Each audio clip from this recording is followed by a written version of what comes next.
God damn it.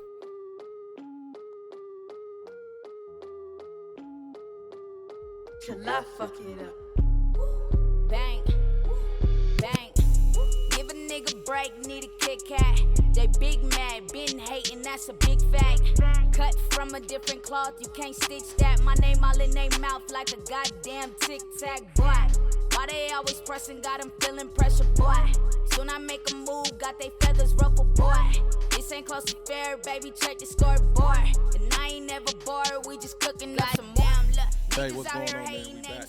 We back. Episode of Bobby's World Podcast. Yeah. Man. Yeah, we here, man. It's a nice overcast day. Man, it feel kind of chilly. I love it. I do too. I just hate the heat. Me. You hate heat? I hate heat. I don't like the cold either. So. Oh, you just want to complain. I'll take heat any day over the cold. I mean, I will take heat over the cold. Yeah. But I'm fat. So I'm like, nigga, I'm just sweating all the goddamn time. So I'm just over here melting and shit. Like, dang, you cool? Like, nah, I got to carry my fat towel everywhere I go. You know what I'm saying? You're not in your back pocket and shit, just draped over your shoulder. Fat towel, I like that. Yeah, just the fat sweat. See, look, Bob looking for his right now. I gotta get it. I know I'm gonna bust a sweat here in a minute. Hey, it's gonna happen, bro. Hey, man, but we got two guests today, two special guests, man. One is a freaking town great.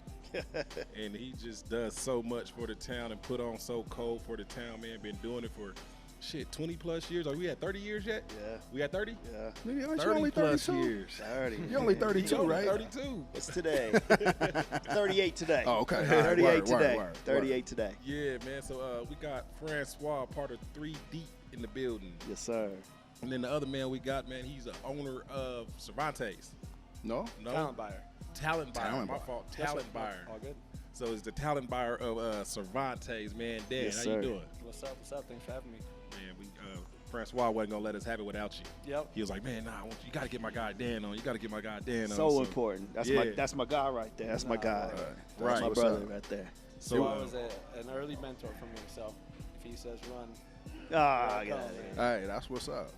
I mean, Francois, I've known Francois, I was 14 years old when Francois, well, it was Kingdom who actually gave me the show. Yeah. But Francois was the one who was running the show. It was 2 shows. It was the Aggie and the Boulder Fox. Yep. I was 14 years old. He gave me my first show ever. oh, that's dope. It's Long facts. time, yeah. That's That's how I facts. met him. That's how I met him. That's how we That's met. real Yeah. gave good. you your first show as First show opened ever. Up, like booked you for it. Yeah, Amazing. first show ever. When I was like, yeah, I'm gonna be a rapper. Yep. So yeah, he Who'd helped. you He open helped me up- with my dreams, bro. Who'd you open up for? It was the hieroglyphics. Damn. So it was there were 2 sold out shows. Hell yeah. The first show I sucked. I'm not gonna lie. It was bad. It was bad. I think it was my very first performance for one. So I didn't know what the fuck I was doing. Yeah. And so we went out there and I Did you just went. practice? No? Yeah, of course I did? practiced. You still bro. practice? I've Okay. always practiced. Practice, yeah. Practice. I'm a practice person. I do that. So Yeah. we practiced it, but it was nothing like what we practiced, right? Right. Because of course you have a whole bunch of people who just staring at you like this. And so I went, we got off stage, and I felt horrible. Like, I felt really, really bad about this show. So I went, and I watched what the Hieroglyphics did for their show. Yep. And I swear to goodness, I fucking copied everything they did for the next show. Yo. That's smart. Keep that in mind because that's an important topic I want to talk about later on. But I appreciate that. Yeah. Yeah, I copied everything that they did. I seen what they did, like what they were saying to the crowd, and I fucking took that shit. Bro, we killed that shit. The fucking second show, we were fucking stage diving. Yep. It was awesome. Oh, damn. Yeah, the Was first you, show, I was you- bombed. it wasn't solo. You was still Blackhearts? Or? No, it was when I was the group called Hilltop Click. Hilltop Click. So it was I got the show solo, but of course you had to bring your homies when you get How many shit. people were in that group again? 1 million. Yeah. No, it was like literally the Wu-Tang of Denver. We were Wu-Tang of Park Hill. Yeah. My whole science class. For sure. That's who we were. It was 1 million of us. Yeah. I mean, it wasn't. I guess it was from people from everywhere. We had people from the East Side, people Yep. from Park Hill, Montbello. all in y'all's Yeah, it group. was all in the whole crew. Hieroglyphics too for like some backpack shit. Yeah. That's what I grew up on, like West Coast backpack. And I was not Hieroglyphics were my backpack. favorite. I wasn't nowhere near It backpack. doesn't matter. Just sold out show. Put me in front of people. Oh, bro, Yeah, you put me in front yeah. of anybody, and it was at that point that I fell in love with performing, and it was like at that point where I was like, dog, you put me in front of anybody, they're gonna love me. Right. I don't care. Right. You might hate me, but as soon as you see me perform, you're like, oh my god, Yep. that was awesome. That's all I ever wanted in my life, just to be a dope. fucking rock star, bro. That's dope. That was Y'all it. two basically do the same thing. Talent the bar. talent Yeah, bar. that's what I do now. Oh shit, where at? I actually do it for the drop, Okay. I'm doing stuff for CU, CSU, Pueblo. Cool. We do, just a whole bunch of stuff. Very cool. Yeah. Awesome. How So, long yeah. you been doing that? 10, 12, 11 years. 11 years. Nice. And you from Colorado or where you from? I mean, I was born in LA, but I Uh-huh. moved very young Here. to, up to Crested Butte, actually, up in the mountains. Okay. So you ski and shit, right? I did, yeah. Growing up, I did. Man, that's crazy. I'm from Colorado. I've never been skiing. Really? Me neither. Nope. I'm right there with you. I'm afraid of heights. That's fair. I'm afraid of heights, Very and I don't. I think what scared me was my dad went one time, Yeah, and this fuck nigga that. hit a tree, Oh. Yep. and I was like, oh nah, you can hit the trees, nigga. I'm cool. I don't want to hit no trees. I don't want to hit no trees. I'm cool. I'll go up there and like smoke. Yep. You know what I'm saying? Hang out with you niggas. Y'all niggas skiing. I'm like, I'm cheering you niggas on and shit. Yeah. You know, but I'm not gonna do it, bro. You're drinking a beer, catching a vibe. Yeah. I That's all I wanna want to do do. it. I'm You gonna do should. You're 83 years old. You might as well know. before you I know be I'ma do it. 84. And I'm gonna do it. We might have to plan that, man. Just For real. two niggas on the slope that don't know how to ski, and Man. so we can just look at each other when we fall. What and we gonna do? I'm gonna film it, That's fine. but I'm not. No, I'm gonna film it from afar. Yeah. You gonna have to be because you can't go up on the mountain. You No, gonna I'm be not too getting up on scared the to go mountain. Hey, you know what folks gonna do? Be like, shit. look at these two motherfuckers out here. Just sitting there doing what he's doing now, smoking and laughing. smoking, Smoking chilling. and laughing. Francois, man, what made you get into the promotional thing that you do? I mean, it was like two things. Was one, I kind of just fell into it, and then two, when I moved to Colorado, Where you from? New Mexico, Oh, okay. but I went to CU Boulder and 90s, and it was just at that point where That's where the it's golden age of hip hop was coming up, and it was just like moving from New Mexico here. I felt like I was in the big city, and I wanted to see the big city stuff. right.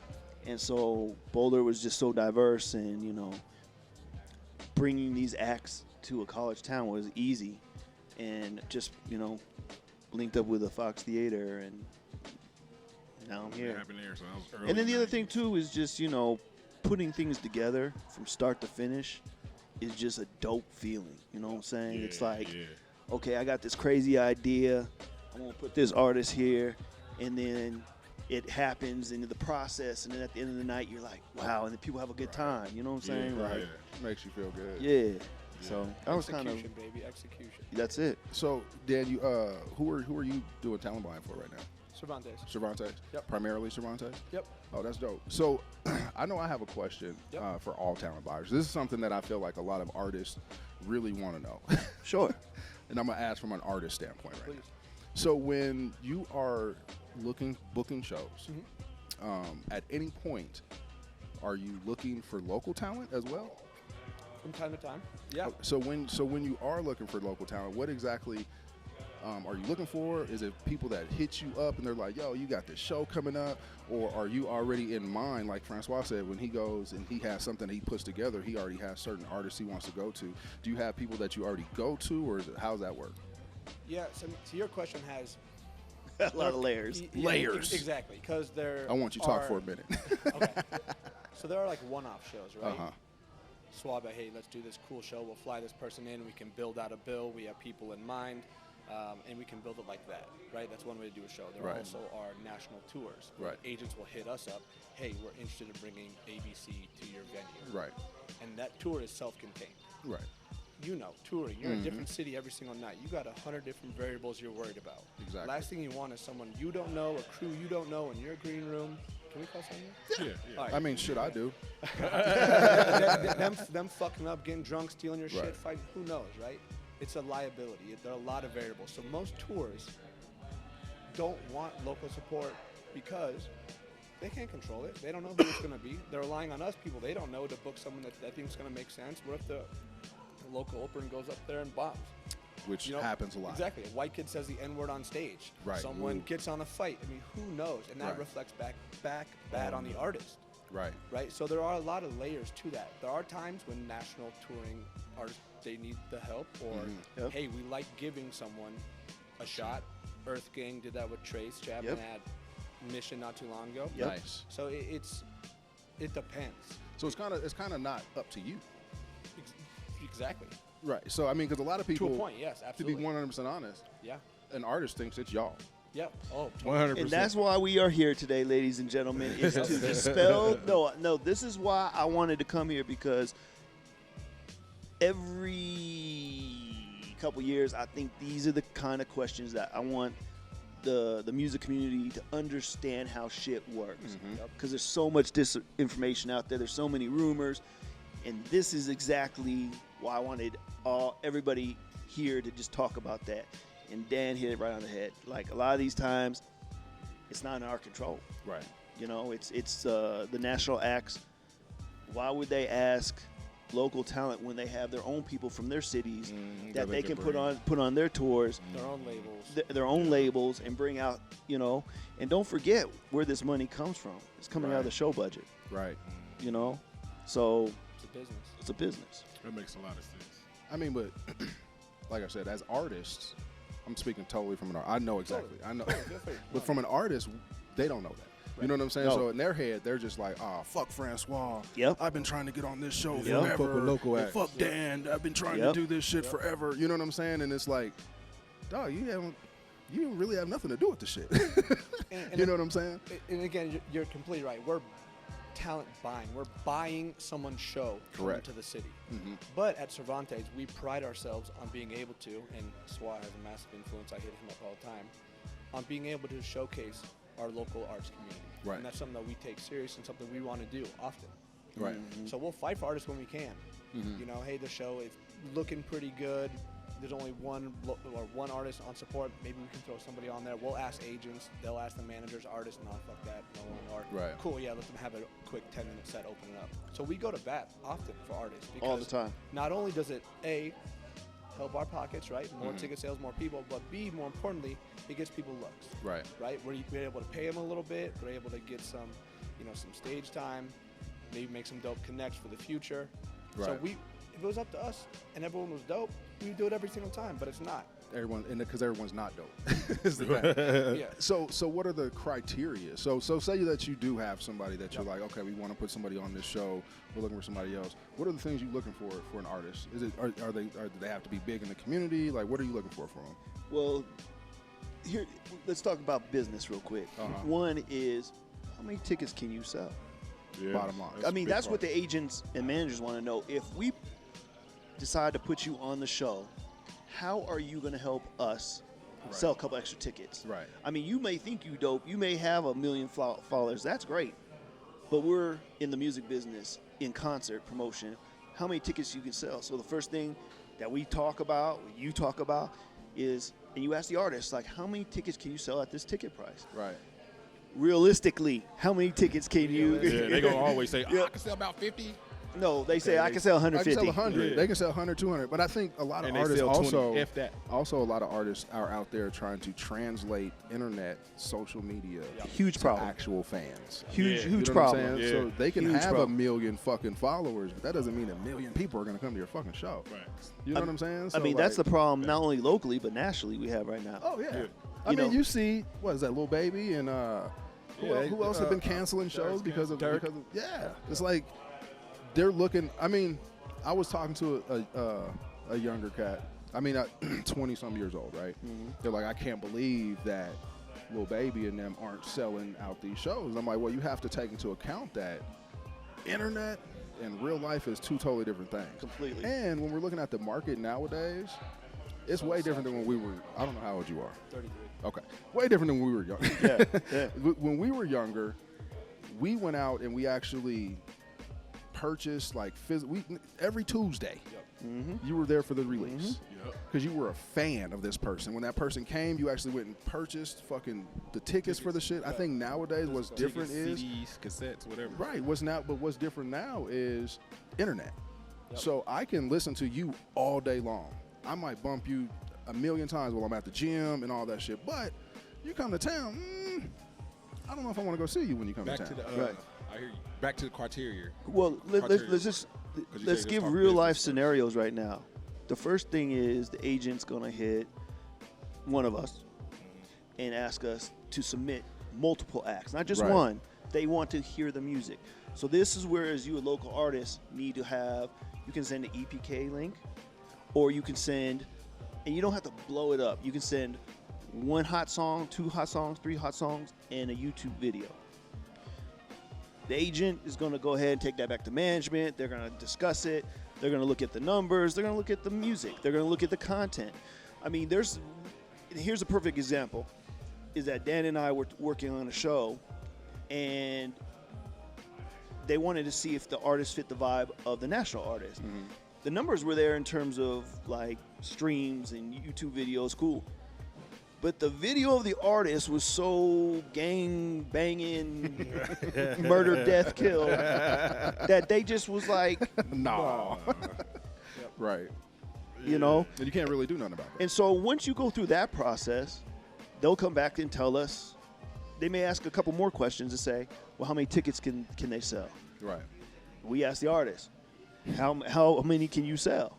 Realistically. And realistically, you hit on that. That's so important. I would so much rather someone say, hey, listen, I can sell 15 tickets, but I'm going to bust my ass. I'm going to be out passing flyers, promo, working hard. Yeah. Amazing. I'll book you. I love that. Yep. Rather than someone say, I'm going to move 150, and then they move 60. Right.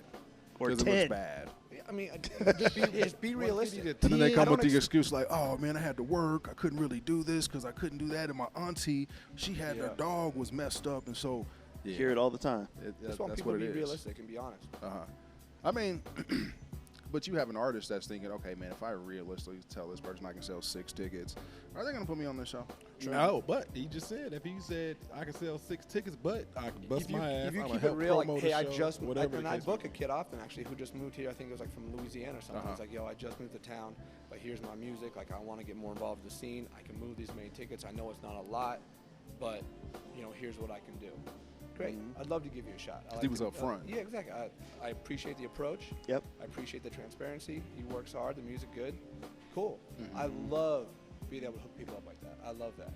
So I'm assuming y'all's relationship built from you bringing shows to Cervantes, or y'all known each other before? Well, here's the thing, and again, talking about the music industry, and this is another major key moments, is the music industry in Colorado is extremely small. And we all know each other, and we all communicate to each other on a lot of different things about, will an artist sell this much? Who's a problem in the city in terms of, show who hasn't turned in their ticket money, who still owes ticket money, who showed up late, who never showed up, who didn't communicate, just so on. Their crew got in a fight with production manager or the security, or something in the dressing room is missing. Bottom line is, it's a very small community, and whatever you do is going to be told. Yeah. But it's a safety net, as well as it's just a small community. Right. Everybody works together, Right. in So some shape or form, and what you think you did at one venue is not going to translate to the next. Yeah. Doesn't work like that. You burn one person, you burn a lot of us. For sure. Right. I mean, because I've definitely heard. We'll go. Yeah, we're going to come back. We're going to go to a break real quick, and we'll come back to all that. Cool. We'll be right Any back. music y'all want to hear? What y'all want to hear on the break? Man, surprise us. Go ahead. Surprise you? Yep. What kind of music you listen to? All of it. Everything? Okay. All of it.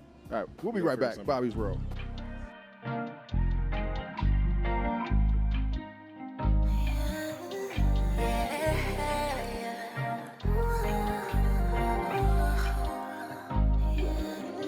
Give me the light, I'ma light it a fire. Show you what I could do. Get you a high, you ain't coming down off of this nothing, I promise you.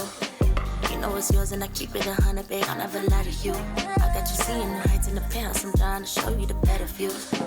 Beach vibes in the sand, and I'm swirling a drink in my hand. Sipping rose, posted up with a couple of bands. Flip flops, no socks, big rocks, top notch, yeah.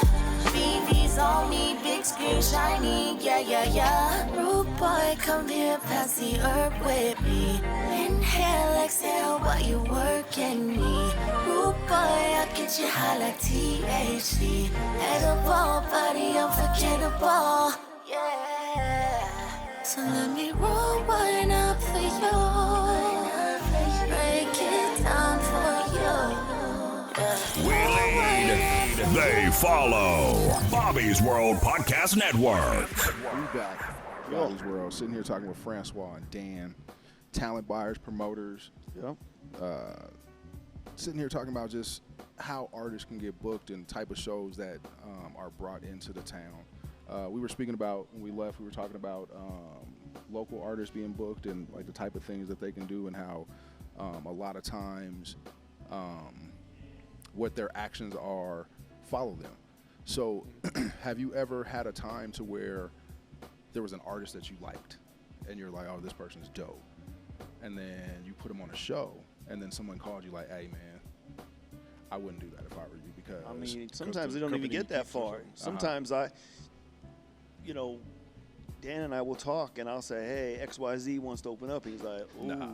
can't do it," and Right. whatever the reasons are, and mutual respect is like, there ain't shit I can do. You know what I'm Right. saying? Like, vice versa, and I think that's just the common courtesy of the music industry amongst promoters, and and then it goes to the whole thing of gatekeeping, and that's a whole other topic we should talk about later on. Right. Which I fucking hate. People gatekeep themselves, Hey, man. You gatekeep yourself. It's a mentality, It is. especially this day and age with the internet. Like, When it's you can communicate, you can contact anybody at any time. You don't need gatekeepers. there was It's never nice such to thing have as a someone yeah. got your back. There was never such thing as a gatekeeper. Gatekeeping is a mentality that prevents you from going to the next level. Correct. Because you can talk to anybody. Yep. A handshake, a email, especially today.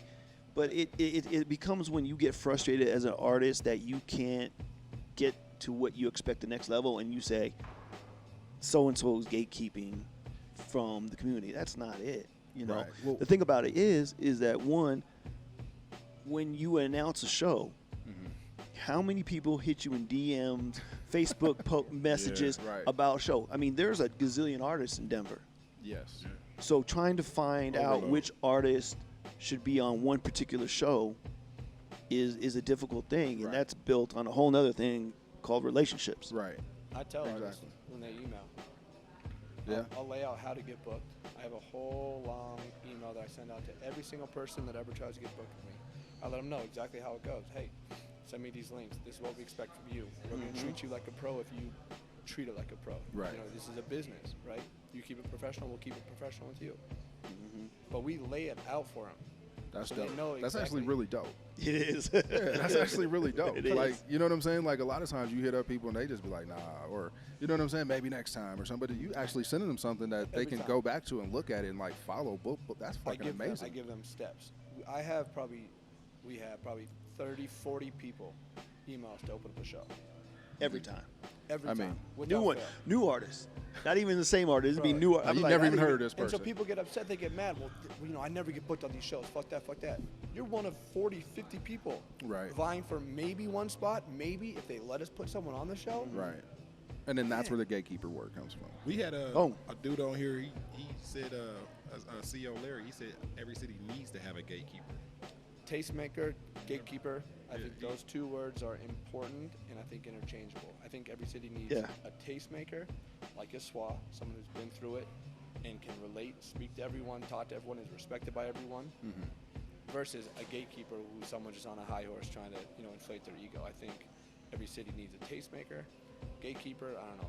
Depends on how you define it. No, that's exactly what it is. And the funny thing why another reason why I wanted to come and do this today was because I was never laughing at you, by the way. I was laughing with you when you were talent buying and you were jumping on Facebook and going through your quorums of booking Oh, yeah. talent. And, bro, I watched it like a TV series every day because I was crying, laughing. Because It's so real. I've known you so long as an artist, and now you're going through the same things as a promoter, but you're very verbal about it. Oh, yeah. And I would fall out like every day. I'd be like, let me see where this dude about to go.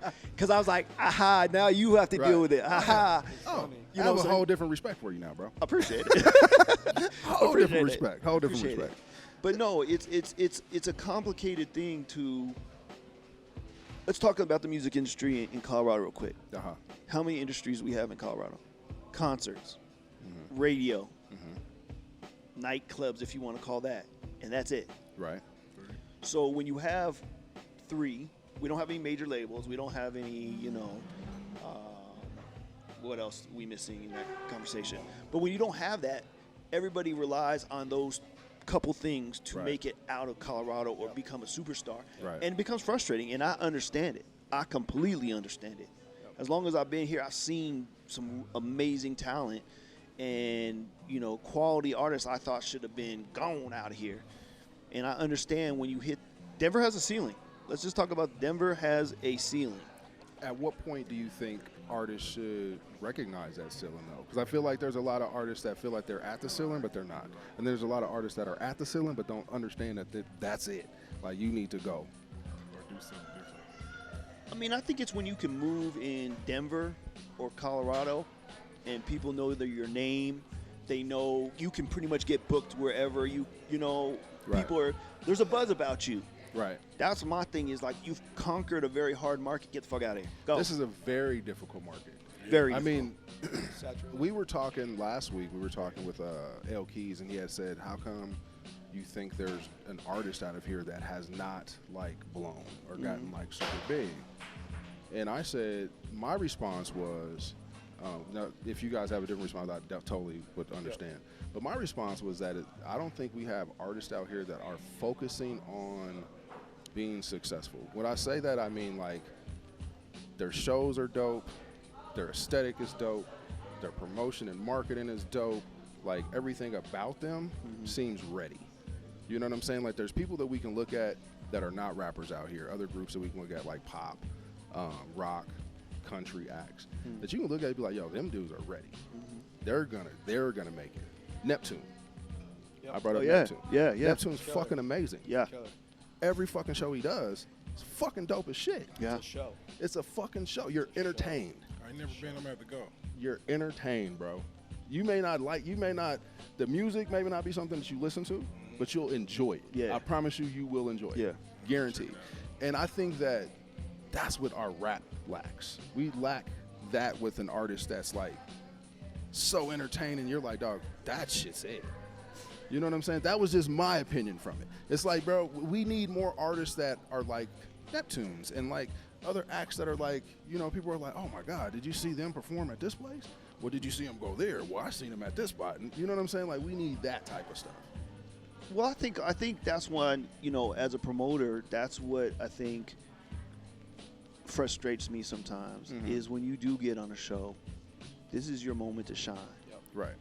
This is your business. Yeah, this is your business card to have an opportunity to build more fans, to get booked more in this small community, and you got to do everything you do to make sure when you touch that stage that people remember you. And that goes back to your initial point earlier in this conversation about you saw Souls of Mischief, and then you learn from it.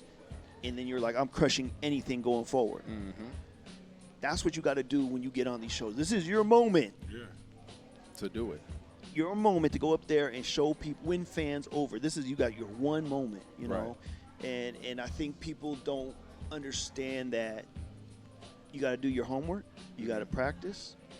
And with the internet these days, YouTube, go look at the greats out there and see how they move on stage. You know what's crazy? I say the same shit you're saying, right? Yeah. And I will get pushback from these young artists telling me, well, look at Little Baby. Well, look at this person. So you know what I'm saying? Why did the tour get canceled then? Right. I love Facts. Baby. I love Baby. But when big facts. I can watch that same show on YouTube. Bro, it's the From my same shit. He couch. has the briefcase that comes up, the money starts flying around, the ladies come around, he's just standing there rapping, and they come, they do the little dance. It's the same shit every single time. Watch it on YouTube. The same exact shit. So it's not interesting. It's nothing that anybody's like, oh, this is it. But what's fucked up is we have these little younger artists that are looking at this shit, and they're being like, oh, yeah, well, he's not doing it, so why do I have to? He's rapping over his lyrics.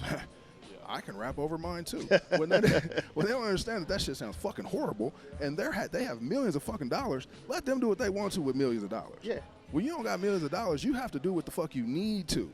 You know what I'm saying? Like, do what you need to do so these people understand who you are. They can hear you. They're entertained. You know what I'm saying? Like, Let me give you a quick example about that, and I think Dan can co-sign on this one, is Glorilla came out, and I didn't know what to expect. She hottest record out there. Soon as Cervantes put on sale, sold out, blew out. immediately. So I thought, here we go. She's kind of the hood princess. She gonna get up there with a DJ and do her thing. Bro, I seen it. She had a backdrop and everything. No, didn't she had killed it. full. dancers, She had overproduction. Yeah. That's dope. See, that's dope. Dancers, pictures. choreographed, and like you would have never known she was a first-time artist on the road. Right. I mean, she was that good. And she had her own people open up for her, didn't she? Like, Yeah, she did, her- right? It was the girls that be with her and stuff, correct? Yeah, I That's wanted dope. to see The that. whole crew. I wanted to see that, man. That's dope. I So mean, but what that, do you think that came from her practicing? Because I Have know to she be. wasn't like that from Management, initially. label. Labels Her- got to her and I were think- like, "Fuck that." I think a lot of it is tip your cap to tip your cap to her is she was open right. to hearing that. Oh, this is what I need to do. Oh, She actually says it. Like, I follow her on Twitter, and she said, Yeah, she's great on Twitter. Yeah, she be like, they said I should be more ladylike, so she's been doing more ladylike things. Like if you see her at the BET Awards, she had on some sexy stuff with some lips or something. Yeah. Way more ladylike than she If you got usually somebody in is. your she's corner open that and knows what, receptive. yeah, yeah. Goes a long way. If you have somebody in your corner that says you want to be this kind of artist, or do you want to be a long-term artist and grow your brand to, okay, clubs is cool, but what about arenas? What about Red Rocks? What about Right. Speaking of artist management, you do artist management as well, correct? Yeah.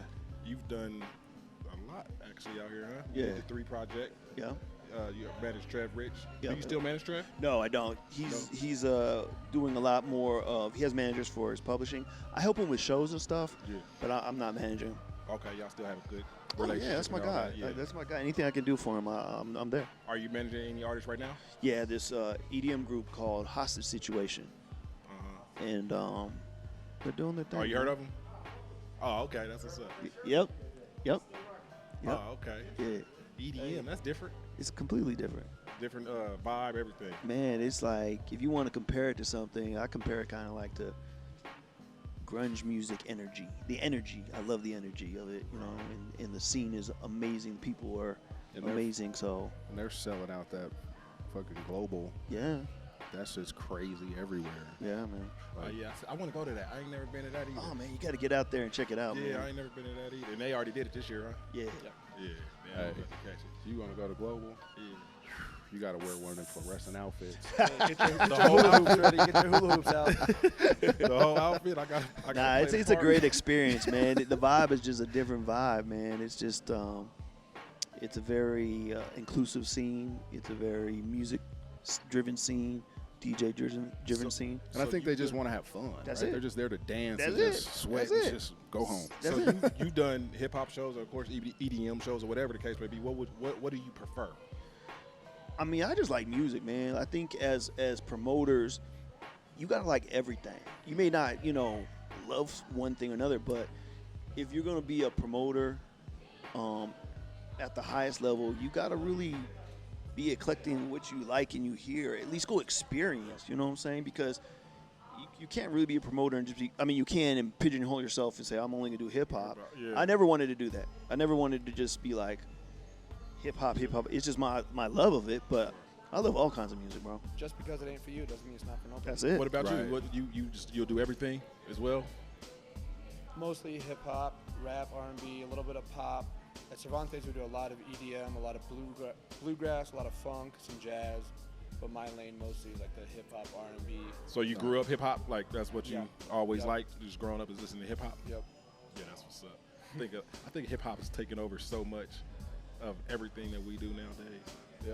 Yeah. I mean, it brings It's people in together. everything. You know what I'm saying? It's Yeah. just Music brings people together. Art brings people together. Yeah. Period. You know what I mean? Any kind of art, Yeah. whether it be drawing or music, whatever Right. the case may be. I was you big know into what I mean? poetry growing up, so like I really appreciate it. You do poetry? No. Oh, I was about to be like, bust one. yeah, I knew it was coming. I was like, oh, damn, you about to drop something. You about to drop a haiku or something. He was like, Artists, when they come to town. yeah. Yeah, we was about that. No. I appreciate that. I Nigga love snapping it. and shit Yeah. like, oh. So it's easy for me to appreciate rap early on Because of poetry and yeah, stuff. exactly. Yeah, I gravitated towards it early on. Word. So I want to get into talking about like the different type of shows that come into the city. sure.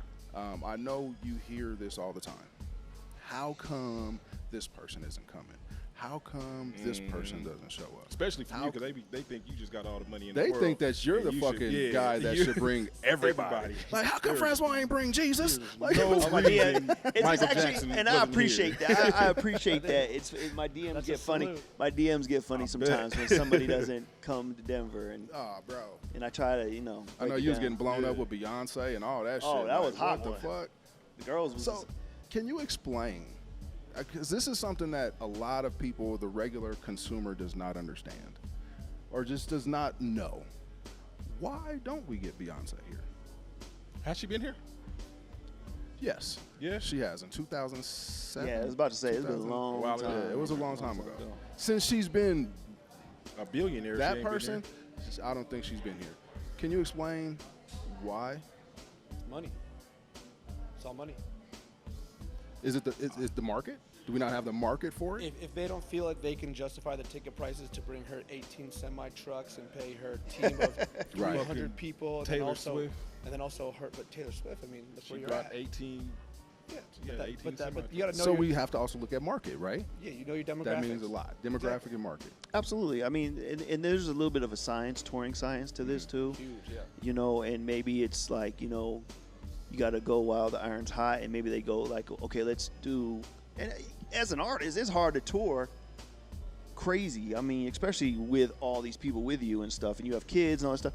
So maybe it's, it's a thought process like, let's hit the first run 30 big markets that we know we're going to sell out. Right. And then that's going to drive the secondary markets. Right. And then, next year we'll go back out and do maybe a couple more shows. But at the end of the day, what Dan says is right on point. It's money. all about the money. Right. Because essentially you don't want to make ticket prices $18,000, right? That's what it boils down to. It seems right? like they're It's headed that way, everything too. is- It's like, dog. Everything's driven by the consumer. If they're gonna buy the tickets, they'll bring the show. Right. They dictate the ticket prices. That dictates how much the artist is gonna get paid.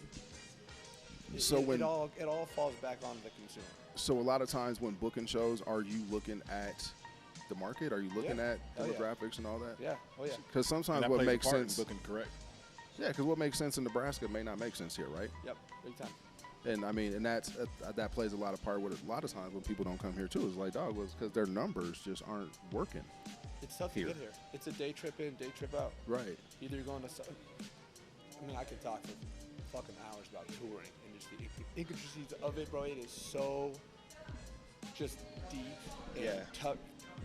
Let me break it down a little bit. You're routing a tour, right? You're gonna go from LA to San Francisco to Portland, right? You're not gonna go LA to New York to Miami, right? Exactly. A tour has to be routed. Tour has Exactly. to make sense. Exactly. Okay, I have an artist that's gonna sell 1,000 tickets. I want to do 1,000 caps across the country.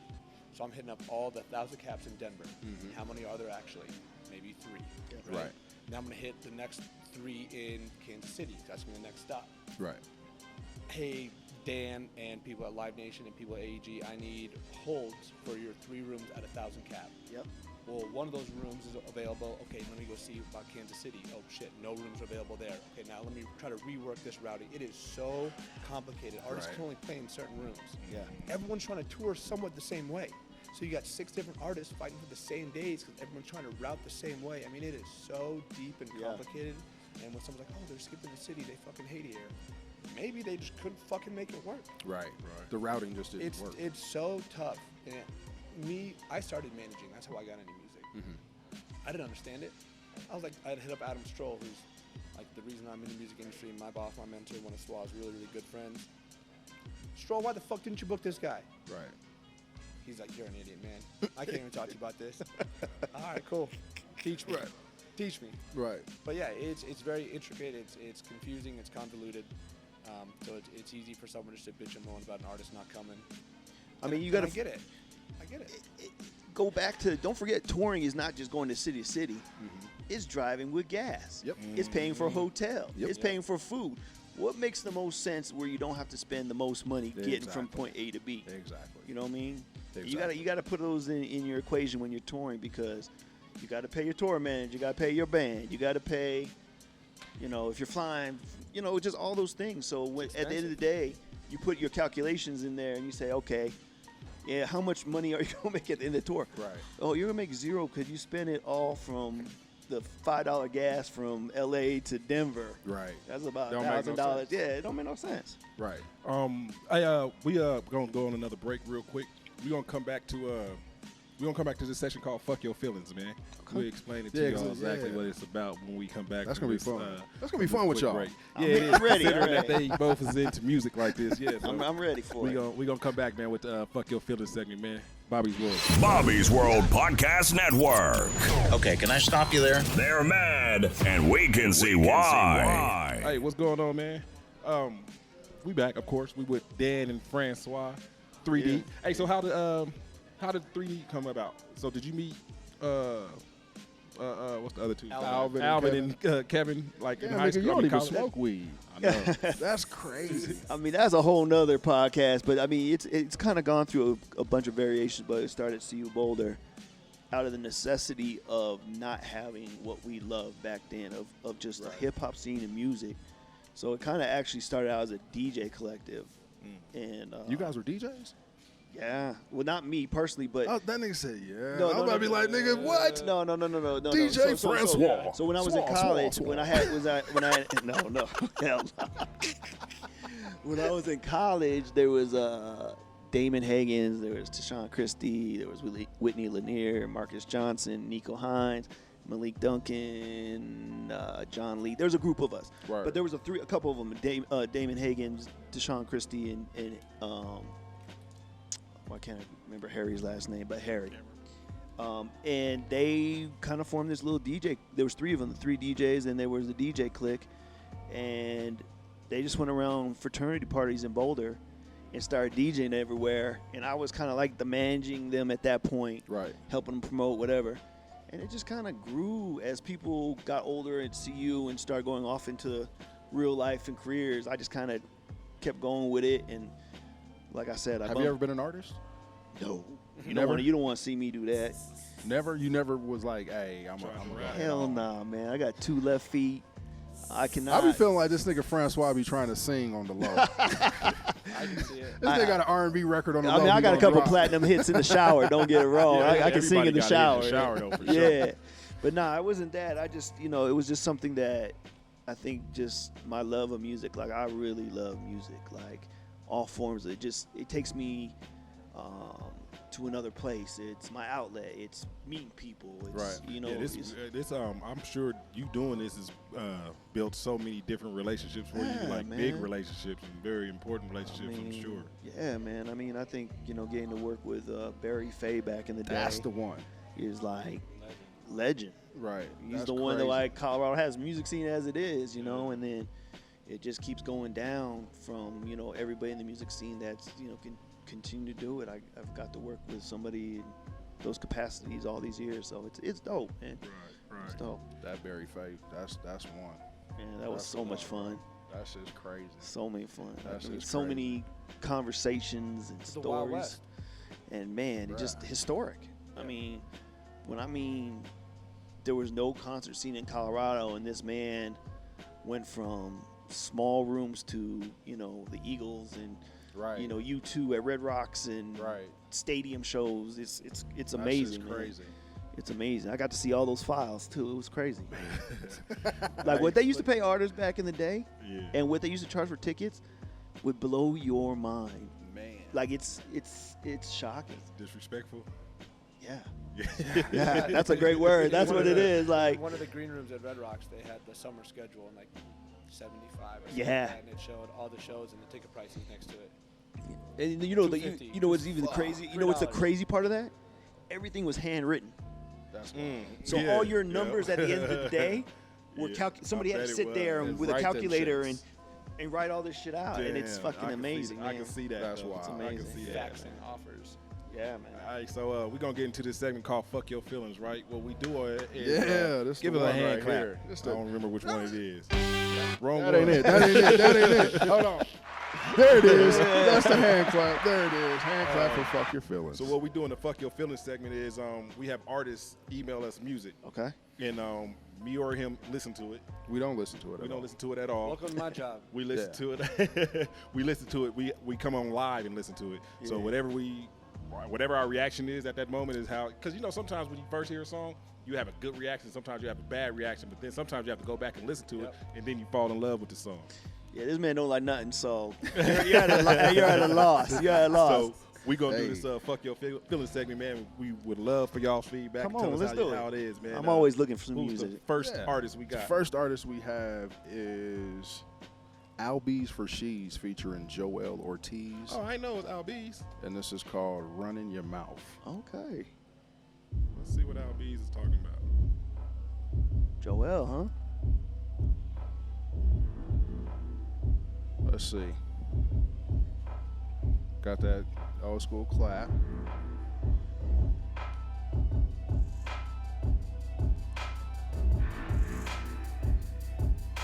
I feel like somebody should say something about I hear you running your mouth, talking about how you the best out. Like I went south, like I ain't standing here with my chest out, poking my bubble vest out.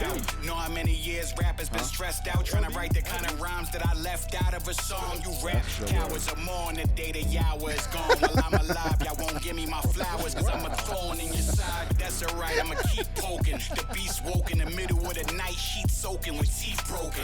That's cause I took a bite out my dreams, hoping it never stops. I only see L's at 3 o'clock when I peek at my watch.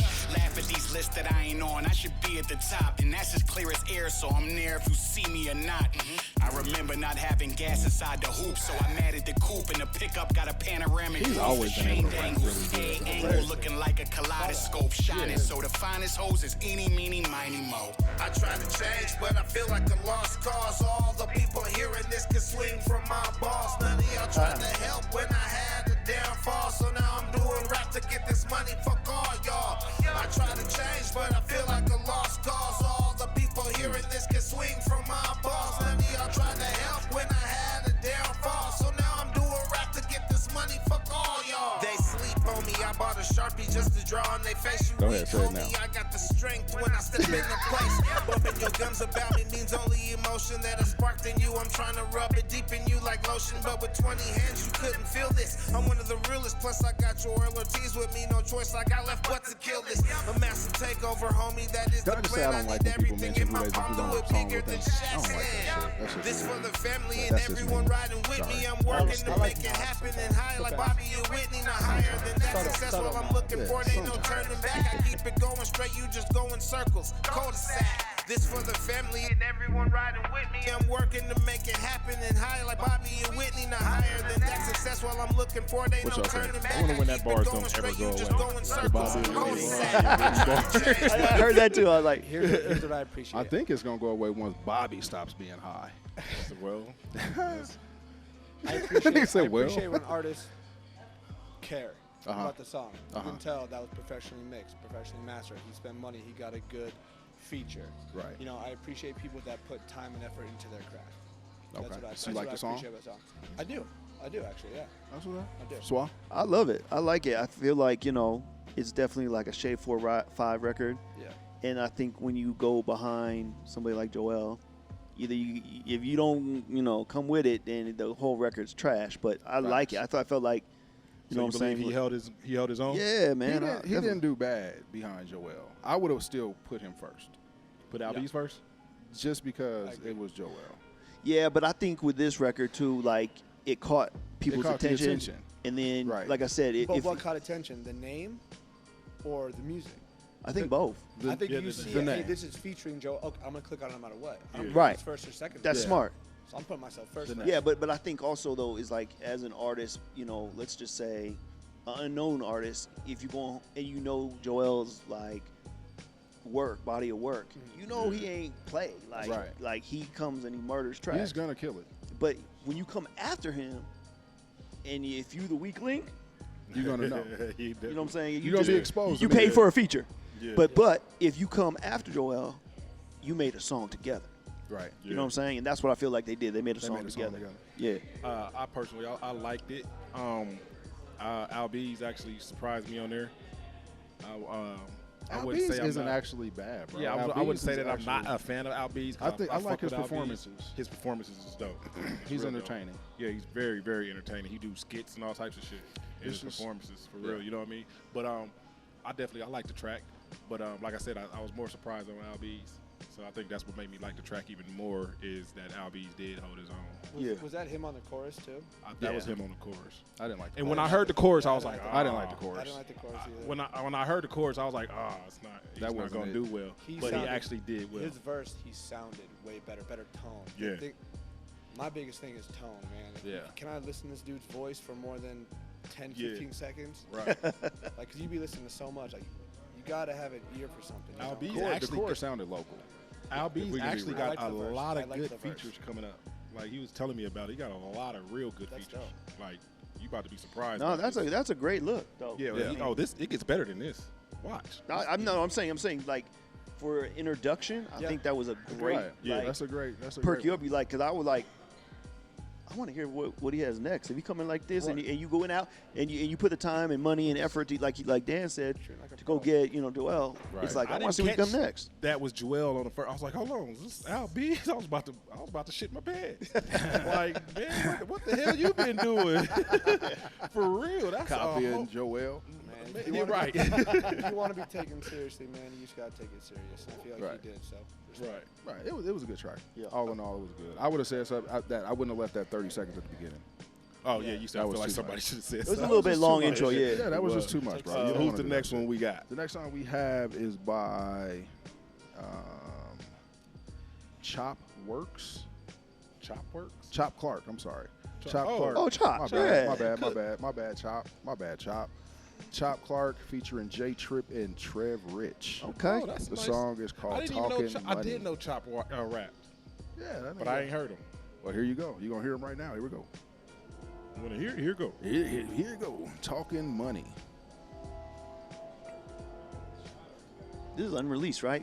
I haven't heard this one yet. Yeah, I don't think it's released yet. Pros talking about money. I'm talking about life. These pros talking about money. I'm getting to this bag like with a Dutchie. I'm a stack to the situation. Look lovely. Trip. Pros talking about money. I'm talking about life. These pros talking about money. I'm getting to this bag like with a Dutchie. I'm a stack to the situation, look fluffy, and then I'm gonna still play. Automobile pay, telephone bill paid, man, you know we still pay. You ain't talking money, I play no English. If you ain't talking money, I play. First things first, all praise to the God up above me. The God in me let nobody take from me. Especially when somebody talking about this money, I might crack a smile, but ain't a damn thing funny. One time for my first year, he the dunny. Tapping bottles in the VIP, kicking it with stripping chips. You know this is how we live. Gotta keep appearances, gotta hit the mark. Yeah, I'm just trying to hit the bar. Yeah, do say an IPA until we ain't gonna hear us. You ain't hearing this, you don't know nothing about this real. That late night creep, my sis kids need a meal. One thing I will say, Chop does then disappearances. put a lot Life into with like the possibility of death production scaring us. like And that's why quality jail, studio we and ain't all that. fearing He it. definitely Tatted does head that defeat too. because it's real life, we carry it. Tatted head defeat because it's real life, we carry it. Trip. These pros talking about money. I'm talking about life. These pros talking about money. I'm getting to this bag like with a Dutchie. I'm a stack to the situation, look fluffy, and then I'm gonna still play. Automobile pay, telephone bill paid, man, you know we still pay. You ain't talking money, I play no English. If you ain't talking money, I play. I woke up thinking God that it's sunny. I really woke up thinking God I'm getting money, cuz now that my stacks ain't low, bills I ain't worried about that no more. Yeah, I'm glad I made it to the court side. There's been I'm two glad West I Coast made it type out of court. beats Yeah, today. I thought that judge would give me double time, You would but I think these guess niggas he from knew too how to California. fly. Girl, I'm flexing now. You can't even stress me now. Put me through the work. See it as a blessing now. I'm eating extra, so I ain't even sweating. Count money with both hands. Now I'm ambidextrous. Went to sleep broke, woke up with a plan. Went to sleep again, woke up with a band. A couple G's in my how I unit like going trying to to make sleep. 50 million. I wake up with We money just and tryna shit. make a Nigga, I band went to like sleep, Diddy nigga, with a for plan, bread. woke up again, had a band, nigga. That's my shit. I like this. I like that beat for sure. Yo, Trip is one of my favorite artists. Yeah. Hands down. We know Trev's gonna go. We know Trev's gonna go. Trip. Yeah. J Trip. You ain't talking money, J Triple. I play no English. You ain't talking money, I play. Yeah, just like overall, like I think she's dope. Like I really want to see her succeed. Like, and she's doing the things that she need to do to succeed. Like going out to LA. Like I was really happy for her to do that. Get to be in that. Yeah, she's doing exactly what she needs to do. Yeah. carnivores. We know this nigga gonna gas. Ball like the Final Four. Love her till I'm back on tour. I don't even want to wait for this nigga. We love know Trev. he gonna gas. He gone. That wasn't a bad track. I like that actually. Nah, it was really good. I like that from beginning to end. I'm not gonna lie. I wonder who did the beat. You think he did the beat? Who? Chop. Nah. I'm pretty sure it was somebody like well known or something. I would have, you know what? To be honest, I would have liked Chop's verse to be a little bit shorter. And with you, when you have that much talent in there, like maybe like a little bit more in and out, a little quick fire. You know what I'm saying? Like, oh, that would have been nice. I think what did it was real nice. at the beginning he put his hook and then went into his verse. But Oh, made it seem longer. But J Trip did the same hook before hers too. And but Trev didn't do the hook. Chop did it again, but yeah, I think that's what it was. Yeah, he should have. You're right. I'm not a producer, so I'm gonna shut the fuck up. And I agree. What you think about it, Dan? I enjoy it. It was a good song. It fit. The song fit. The feature made sense. Everyone sounded. It made sense. It was a good song. I could be in the car and the radio and that came on, and but yeah, cool. You're right. Like I wouldn't change the track. I wouldn't trip out. Like it fit. Track was good. I really like that he even though we didn't tell him that he had to send a clean version, he still sent the clean version just in case. You know what I mean? Yeah. I thought that was kind of professional of him. That was nice of him. And again, the track sounded good. It sounded professional. Again, that's something I super listen to. Yeah. If you're gonna take the time to email me some bullshit that you didn't even put time on, what am I doing here? I'm still stuck on the beat. I think that was the best part of the song. It was For good. real. The beat, Yeah. very good. Yeah. I really like the beat. Some West Some Coast like shit. mid '90s, Right, some straight West Coast shit. That beat was crazy. So we're gonna come back, man. We're gonna talk about. I want to talk about. Like how ticket prices have. I know you had touched on it a little bit earlier. But I want to talk about ticket prices, how they have skyrocketed a little bit, and just touch more about on this book and stuff, man. We're gonna be right back. Bobby's World.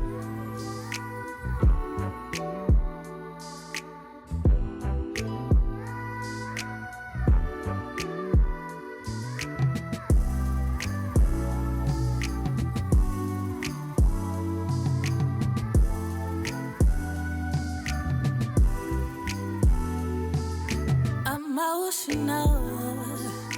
Something tells me I've been down this road before. Take me on a high and then he'll drop me low, then hurt me slow until I beg for more, and then I can't let go. Is it intentional? Is it easy to see? I just lack self-control. Yeah. Baby, would you agree that I'm just vulnerable and I'm insecure and I'm wanting more? But your heart is cold. This is that toxic love. This is the shit that'll really fuck you up. This ain't the love that I thought that we discussed, that I could trust.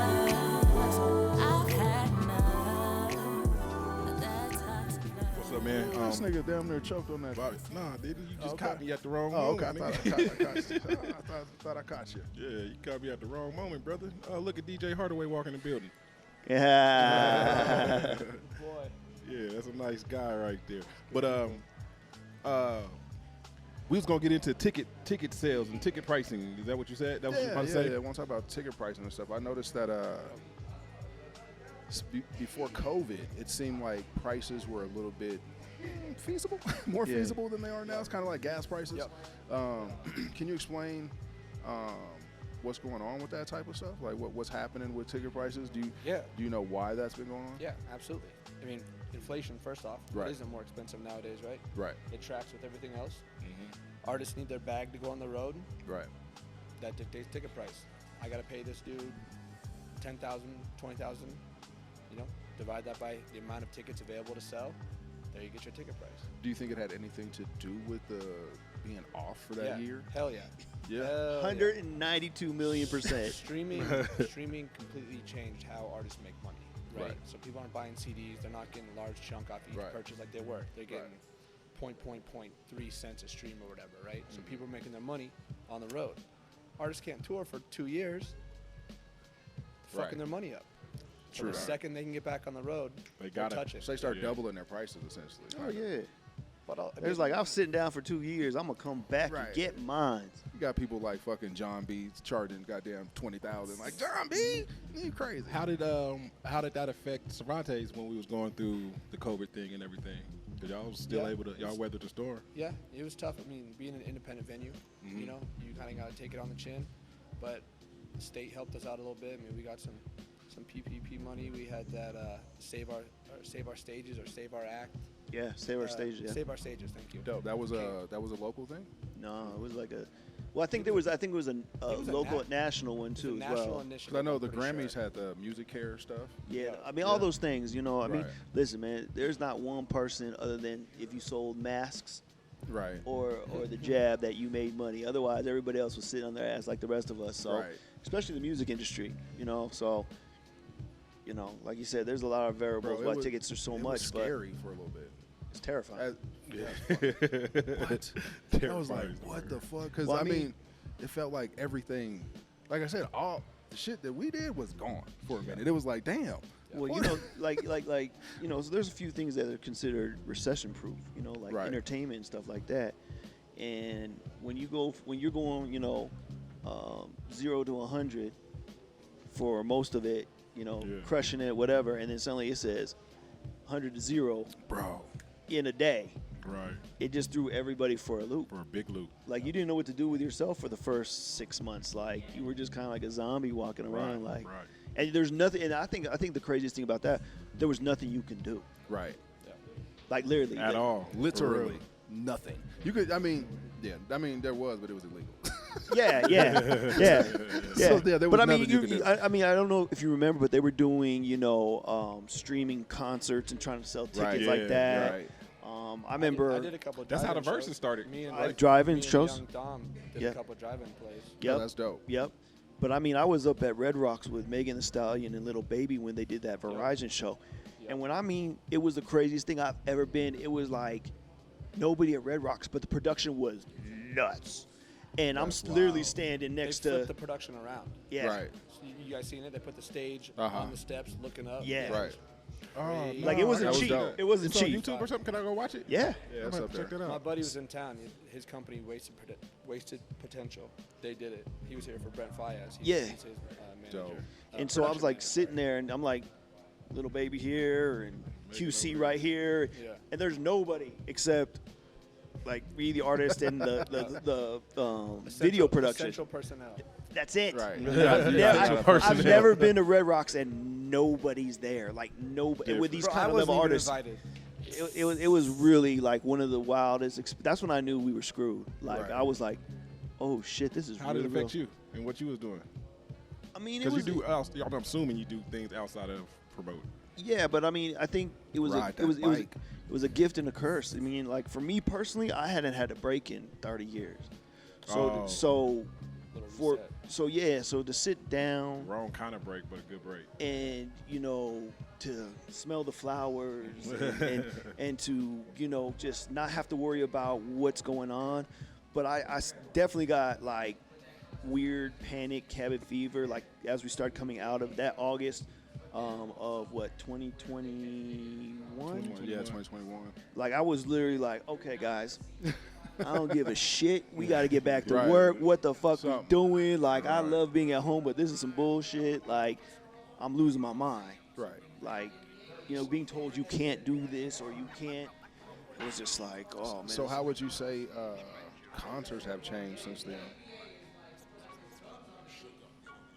I don't know if they have. I mean, it's kind of the same. It's the same. They just the artists is. I mean, like, I think fuck that up and you start know what it. I think it is. I think people are more excited to go to shows though. Right. I think people are a little bit more, not necessarily ticket sales, Right. but when you go to the show, when you bought a ticket, go to the show. I They're think people, excited. they're like really passionate about the artists now and stuff. So yeah, you know, and it's good to They see. definitely were right away. That's for sure. I Yeah. was putting up anything. That shit was selling out Oh right yeah, away. yeah. Bruh. I was trying to. That's what I was looking at right now. I was trying to pull up. You know, what those Timmy first shows were. and his lovely tuba. People are like, oh, I'm going to that. Right. Like I haven't been to a show, so whatever Timmy's gonna play on that tuba, I'm going. God damn it. Trying to see that too, August but- of 2021. Yeah. That's when we had like a couple of first full cap shows. Back. Yeah. So Yeah. about a year and a half. That's crazy. Yeah. Yeah. So that for that year and a half, it was so shaky. You didn't know what was going on. No, I mean, it wasn't even shaky. It was just done. Right. That's what it felt like. It was like, it's like the feeling of not knowing kind of was what it was. And the conversations were like, well, it's going to end at some point. But you couldn't see the light at the end of the tunnel. Yeah, because it was some shit that had never happened. Yeah. So it was like, you think it happened again? So basically, like, for example, right, the crazy thing is that they had all these, every year they have holds at Red Rocks for shows because Red Rocks is packed every year. So they literally took the calendar and moved it to the next year. You know, it's okay. We understand this year we're screwed. Yeah. So let's move it to next year. And then we went to the next year, and it was like, Ooh. Okay, let's take this little piece and put it back on the next year. Bro, my job for a year and a half was rescheduling the same exact show. Yeah. 3 months at a time, every 3 months. Yeah. All right, we're moving this to November. All right, cool. Actually, now we're moving this to January. All right, cool. Yeah. That's Having crazy. the same rerouting the same tours up, dog. Yeah, man. So it was fucked up. That's just wild as hell, man. Yeah. Go ahead. I mean, I just, I like talking about booking and shit because, a lot of let's something there's two things I wanted to bring up, right? And I wrote these down just so because I wanted to make sure that if anybody's watching this, they walk away with something. Right. So the first thing I wanted to say was artist, Colorado artist, your goal is not to be the best opener on the planet. Right. Get a show, learn from it, but Steal your goal. some fans. There you go. Move But the fuck on. your goal is to be a headliner. Yep. Because Right. one thing that local artists will always do is be like, oh man, they're only paying this much. They're almost paying that much. Because you're opening up for another artist. Right. It ain't your show. It ain't your show. Exactly. What you want to do is you want to go be a headliner and make what this man is making. You did that actually with Trev, didn't you? You did that with Trev and made his own show. Every time. Yeah. Any artist I manage or work with or somebody I talk to, I'm like, this is cool, but this is not what the end goal is. You like go be, and the thing about it is that a lot of artists don't understand that you may have to be small many times before you become a big artist. So, you're as an artist, right? Say that again. So you may have to be a small artist many times before you become a big artist. Yes. So what happens though is this, right? An artist will call Dan. Hey Dan, I'm a dope artist, whatever. Here's my numbers. Here's my EPK. Dan listens to it. He gets approval from management. Blah blah blah. He's like, you're on the show. Right. Okay. So you get on the show, and let's just say it's Baby Keem because I know you love Baby Keem. Baby Keem, right? It blows out. Baby Keem at Cervantes was off the chain. So you're the opening artist, and you're going on before Baby Keem. You look into the crowd, and it's packed. No matter what you do on stage, they're going crazy. Right. You do a somersault, and they're like, oh my God, this is great. They're not there for you. They're waiting for Baby Keem. When you go out, get on stage, you say, are y'all ready to see Baby Keem? And the crowd goes crazy. They didn't say your name. Yeah. They said Baby Keem because you said that. They cut that little clip of them cheering for you, though, and they put that on the Instagram. And then they get, you know what I'm saying? So what do you think artists can do to... So listen. That's great. Yep. That emotion, that feeling is great. You want to replicate that for yourself. Right. So now here's the hard part. What do you do as an artist? You got to be honest with yourself. And this is where the business and the hustle and grind as an artist comes in. Go find a venue where you think you can sell out. And that means it's a 20-person room. That means humble yourself. That's humble yourself and be honest with yourself. Right. Because you know what you do, though, is next time you circle back and you say, Dan, I want to open up for so-and-so. And Dan's going to say, well, how many tickets you sold? Well, I did. Sold out. Yeah. I did Lost Lake. I did, let's just say, Tetra, and I sold out. So you know what? He takes that back to the agent and says he sold out at this ticket price. And they're like, okay, there's something going on here maybe. Let's see if, and then you want to see if lightning strikes twice. Here's another thing too. Something called the market. Right. You can burn yourself out in the market. And what that means is that if you are doing multiple shows in Colorado, or actually, let me take that back. Denver. If you're doing multiple shows in Denver, I really don't think that you're growing your fan base. You're cannibalizing yourself. You're not. There's no way you are. You can't be. It's Like, kind of impossible. You can't be. And you know, if you want to be a headliner and you want to make some noise, go to Boulder, go to Colorado Springs, go to Greeley's, Fort Collins, and find small venues. Right. A coffee shop. Right.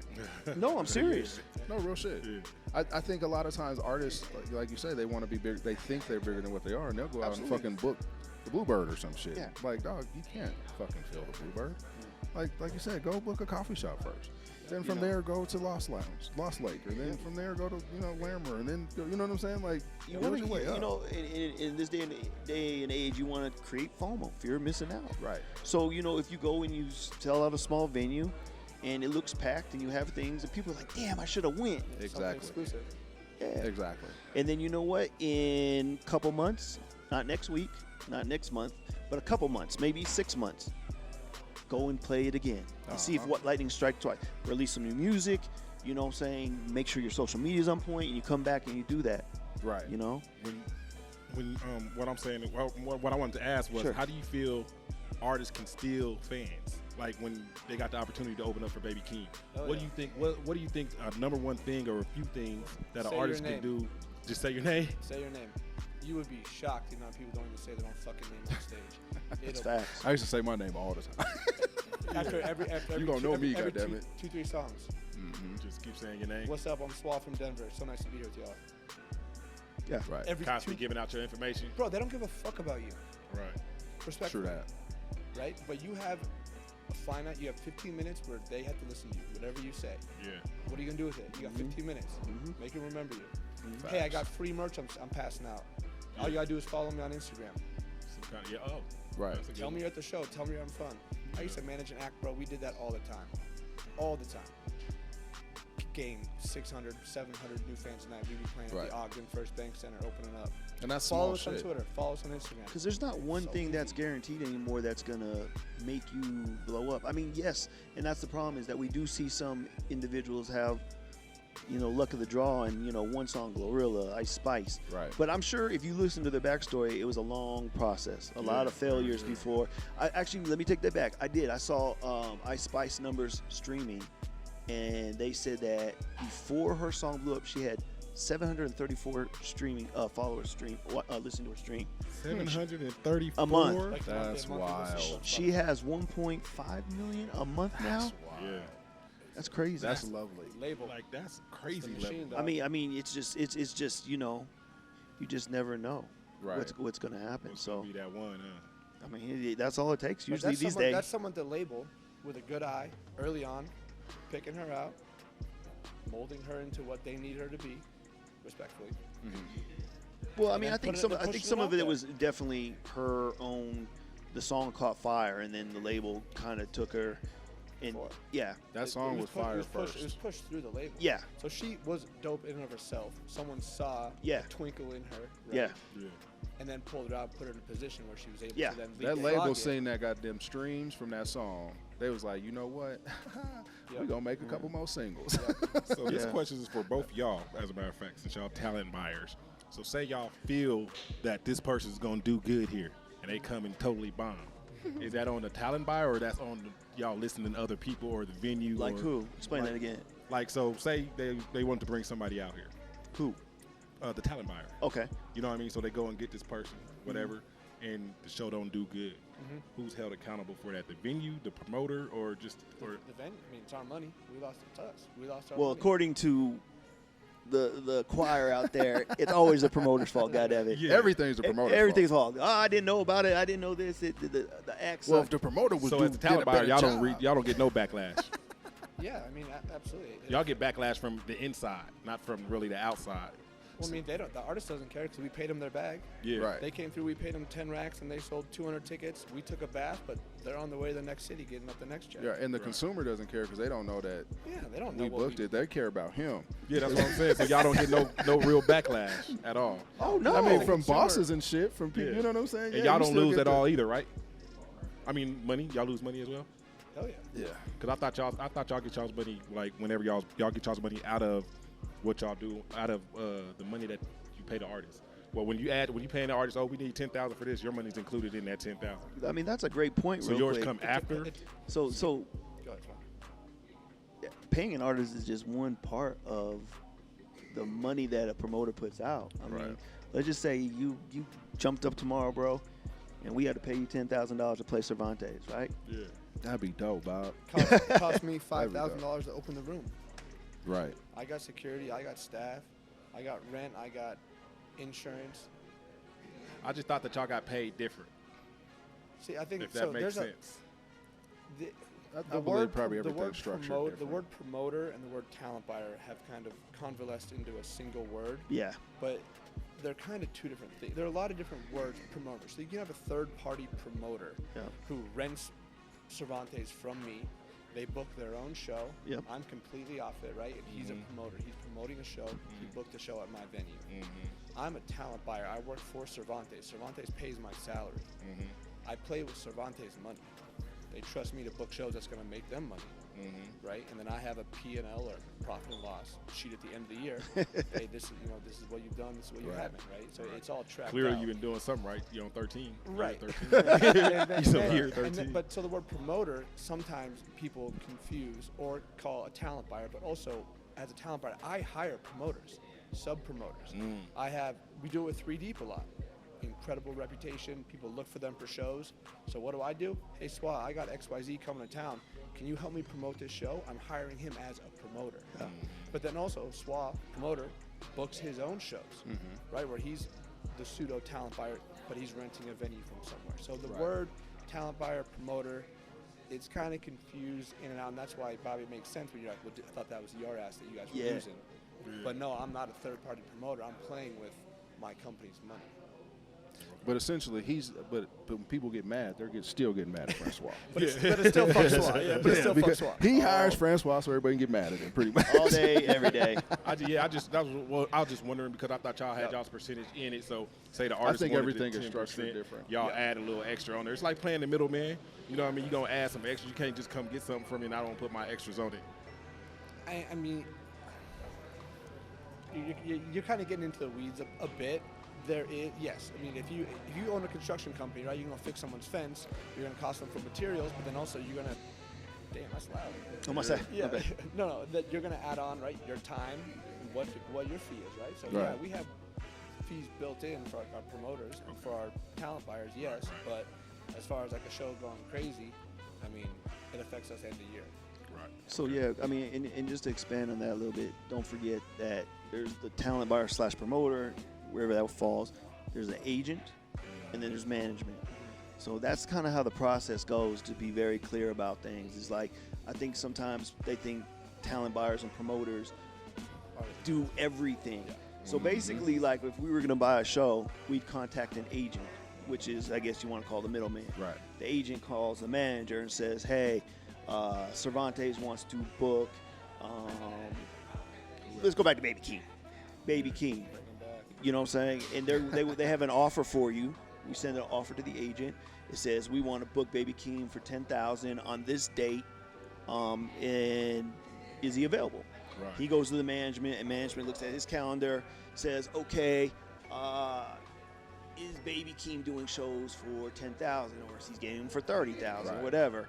Is this a smart play for the artist? You know, location, the timing of an album, whatever. Yeah, so there's a lot of variables in it. So then it comes back from the management to the agent, to the town buyer promoter, and then if the management said yes, after the artist talked to his manager, said, yeah, I want to do it, the show is booked, and then it's the process of promoting the show. Right. And our market actually helps sometimes because maybe an artist want 30, but knowing our market ain't as good as other markets, that price can be talked down. It comes back to the agents. If a good agent will understand their artist pull per city and understand the demographics of a city. I work with the same 12 agents probably for the past 6-7 years, right? At all the big agencies, of all the acts, all the big dope shows that come through, we book for the same people because they're in a big ass agency. They have 80 different agents underneath them. Yeah, and they all have their own artists. So yeah, it's a couple big agencies that are always bringing the same dudes through. Right. And they have a long-term play for all their artists. They're not going to blow up a market for one play and it's going to fuck up the fall tour, right? So someone's like, oh, why don't you bring this guy right now? It ain't that easy, man. Yeah, First off, it's exactly. not my call. The agents, they have a full idea and a full landscape for what they want to do for their artists. Yeah. So. It's confusing, kind of. Yeah, I have a quick question about. You said that you work very closely with Live Nation. No. No. No. AEG. Yes, I work closely. I'm not employed by AEG. My boss, Adam Stroll, who brought me up, he is a talent buyer at AEG. He's also an owner and talent buyer at Cervantes. So I guess what I wanted to ask was how's that work? When AEG or Live Nation comes to a venue, they're like, hey, or is it just like if DJ Hardaway were to be like, hey, I want to come rent this venue, is that the same way they come at you and say, hey, we have Baby King coming? Nah. You know what I'm saying? It's we want to do complicated. that. Is it the same way? Live Nation owns their own venues. AEG owns venues. Okay. Cervantes is their own company, independent company, and we own our own independent venue. So an agent might say, hey, we want to come to Denver in March. We need to look at all the 1,000 caps, right? So we're going to hit up AEG for Gotham. We're going to hit up Cervantes for Cervantes Ballroom. We're going to hit up the Summit, Live Nation for the Summit. 3 different companies vying for the same show. Right. Domino's, Pizza Hut, Papa John's. Right. I got 3 options. who delivers quick? Who can I trust? Who do I always order from? Think about it like that. And then it comes down to the money. Who has the best offer? Yep. How do you think y'all So had Cervantes such is a independent of AEG and Live Nation? I'm sorry, I didn't mean to cut you off. It's independent of AEG? Yep. I didn't know that. Completely independent. I had no fucking clue. Our 2 head buyer. So there was a. I need to talk to you, Dan. I need to talk to you. There was a time when there was talks of both those companies trying to buy us. Right. Our 2 head talent buyers, Scott Morrell and Adam Stroll, got hired on at AEG. So they book for them now. So now it's nice for us. We're able to help foster and bring up artists through the smaller AEG rooms, up through the Cervantes rooms, and then up into, Red Rock Center. That's dope. So you're like in a Ballroom. really good position. Yeah. Great position. That's a fucking great position. Yeah. But you know what? That's the bigger thing is that as a music artist in Colorado, you need to know how the business works and who's the players in it. Right. Because a lot of times people will sit there and just be on some nobody's listening to me, nobody knows how to do this, whatever. You got to know how the industry works and how it moves. I think that was one of the biggest things when I was starting was I always wanted to know who makes this thing go. Who's the person I need to speak to? Who's the actual play caller? Yeah.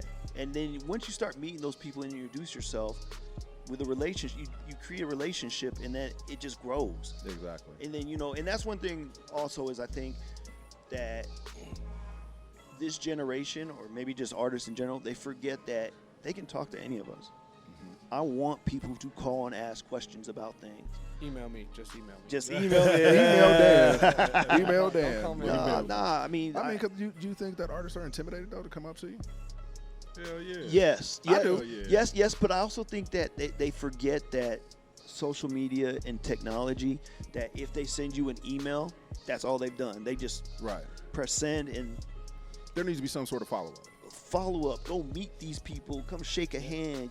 Come out to shows. Introduce yourself. Man, my man AT's is one of the dopest rappers out here, and he just lets me know what he's doing. Right. Like, it's not annoying me, but he'll send me like, hey, I got a new album coming out. I got this. We communicate. Right. You know what I'm saying? You also respect the hustle. Yeah. Right. And that helps me. And then, if Dan has something at Cervantes or something, then I'll be like on some. Hey, he may be a fit for this. Yeah. And I'll ask him all the time, so what do you think for this? Right. Like, who should I be looking at? Yeah. He's tapped in. So do you care if artists come up to you and say what's up to you? Do a lot of artists know who you are though? Because you seem like you be more in the background. Well, that's one reason I wanted to bring him here. I'm kind of tucked, but yeah, I mean. So Dan, the well, now you about to have people coming up to you, Dan. I'm gonna just let you know. Dan, the fucking man, is who they need to talk to. Right. Dan the man. Dan the man. Damn it, Dan the man. No, it's important in any business, especially the music business, to know who's doing what, and feel comfortable. It'd be different if you are harassing somebody, and you send something and then you don't get it, and they're like, usually go run back to social media. Fuck them, they didn't do that. But it's not like that. It's like there's so many artists out there. Like literally, we talked about it earlier. 40, 50 artists asked to get on one show. Right. But there's still another 1,000 out there. Right. That ask questions if you don't understand it, and don't be discouraged. There's other lanes and avenues to get on shows. Go do your own show. Don't wait on us. So best and worst way to approach you. Hi, I'm so and so artist. Can I send you a couple links? Yeah. Whatever. Boom. Oh yeah. Here's my email. Respectful. Here's my email. Here's my IG. Whatever. Worst Boom. way to approach you. Hey, huh? Worst way to approach you. Hey man, I'm the hottest nigga in the city. Why didn't you Right. book me yet? No, it'd be like, I'm the hottest nigga in the city. Look at my social media. Fuck with me. Fuck with me. Well, can you first send me your social media because I don't know who you are. What's your name? What's your name? You know, Right. like, you know, but and then like I said, I like to know what people are doing. Like, keep me in the loop of what you're doing. Don't get frustrated on. We couldn't put you on So the that's show. not nagging you when they're doing that? Nah, That's not man, considered it's just getting out some of the other noise. Right. And you set yourself, and it's impressive that I know that who you are because I want to see what your journey is. Right. Let me tell you one other thing, and this doesn't necessarily mean that you're not getting booked, but I'm just saying as artists, and I think all local artists, you cannot be on social media and cry all the time. Oh yeah. I mean, that's I don't know big about out you, here. Dan, but I just That's big out here. sometimes I don't want to book you because I just feel like you're not serious. Like you're not going to win any other fans by saying You're gonna cry people your don't way fuck into with me. I don't, you're weird. All this shit. Man, People don't understand that. If you're going to be an artist, be an artist. Right. Tell people your story. Let us know that you're a serious artist. Right. Like who's one of the best people I think that's doing that right now Who's that? is Rachel Bailey. Yeah. Like she's taking on this journey on where she wants to go, She's working out. I feel like she's went and she's rebranded herself. Hands down. Yeah. Hands down. Mm-hmm. There's a few more out there, but I just think that when I see that, I'm like, okay, what's she gonna do next? Right. Like, and every time Make she me drops care. music, Make me care about your shit. yeah, Right. and put out good music. Just put out good music. And that's the biggest part. Bro, it is so easy to go viral nowadays. Yeah. You tell me Yeah, you don't have on some avenues dumb of shit. people to hear your shit. Again, it doesn't even have to be on dumb shit. Usually it is, but you Yeah. put out a great fucking song, catches fire. Juice WRLD. Or That's a a fucking sex Juice tape. WRLD, a great or sex tape. No, Juice WRLD was a great example of it. Like early on in the streaming days, who just took off, then got signed, and then went crazy, right? Right. It is so easy for anybody to hear your music nowadays. Like I don't have a lot of sympathy for people that are whining about their shit and like not getting heard. Make better music. Why do people want to listen to it? If it's good enough, it's gonna get heard. Someone pulled Justin Bieber out of a fucking little Canadian town, right? They found him on YouTube or something. Sure did. And now look at him. Usher, wasn't it? And that's I'm gonna Scooter circle Braun. back. I'm gonna circle back. Scooter. That's gonna go back to people saying they want all these gatekeepers. No, I get it. It's like I said. Am it's I not- gatekeeping all of Twitter? Am I gatekeeping YouTube? Right. Depends on which artist you're asking. I don't know. A lot of No, artists. no. Hey, look here, man. Listen. Go. Be honest. I understand. I'm not an artist, but I understand the frustration. I've been doing this long enough, and I understand that you want to be that man, but you Right. also have to understand social media has given everybody a platform. And Everybody a kinda, chance. Everybody got for a fair. good and for everybody bad. got their For fair good and shake. bad. Up. And and a here's false reality kind So of. everybody get their fair shake basically with social media. Yeah. no, they think they do. No, I mean because you can use it for how you Yes, want yes, to yes, use it. So yeah. everybody You're, what it is, yeah. you're absolutely right on that. But here's an analogy that if anybody knows me, I always say, right? You are a bag of chips. Okay. Now walk into King Super, and what do you see on the shelves? 100 bags of chips. 100 bags of chips. What are you doing different? The same flavor too, just different brands. What are you doing as a bag of chips to get put on the shelf with all the other winning bag of chips? Right. Right. And it's a hard look, and you got to look at everything. That means your be real. style, your music, your story. How you entire present yourself, your fucking presentation. You have to have an everything. honest conversation. That's what with I yourself. said earlier. That's true too. You have an honest conversation Same with thing yourself. I said earlier. Yeah. That's Be what we real need. honest with yourself, man. Because sometimes some people don't do that, and they feel like anything they do is the best. Just like us as men, like around our homies. You go, nigga, I can whoop you in basketball. Like you're just the best in I basketball. can beat you in basketball, though, I Bob. seen you and your son play. I can play. I'm looking at you, though. I will whoop both you and your I son. don't know, Bob. I don't know. Both of them, they so, My son's 6'10" now, so and his son's 16 and that 17 nigga can't years play I old. know you basketball. for. I've for long known you shit. too long. Dan. Yeah. Hey, look, Real we shit. about to wrap up this segment, man. We're going to come back and let them know. You can come back because when we come back, they're going to give everybody your handles and, our last final words for this last little Okay. segment, man. So Cool, we're going to cool, get into a couple more questions at the end, and then we're going to wrap this thing up, man. Appreciate you. Dan the fucking man. And Francois, man. Go ahead and get a tattoo. Bobby's World. We back. Bobby's World Podcast Network.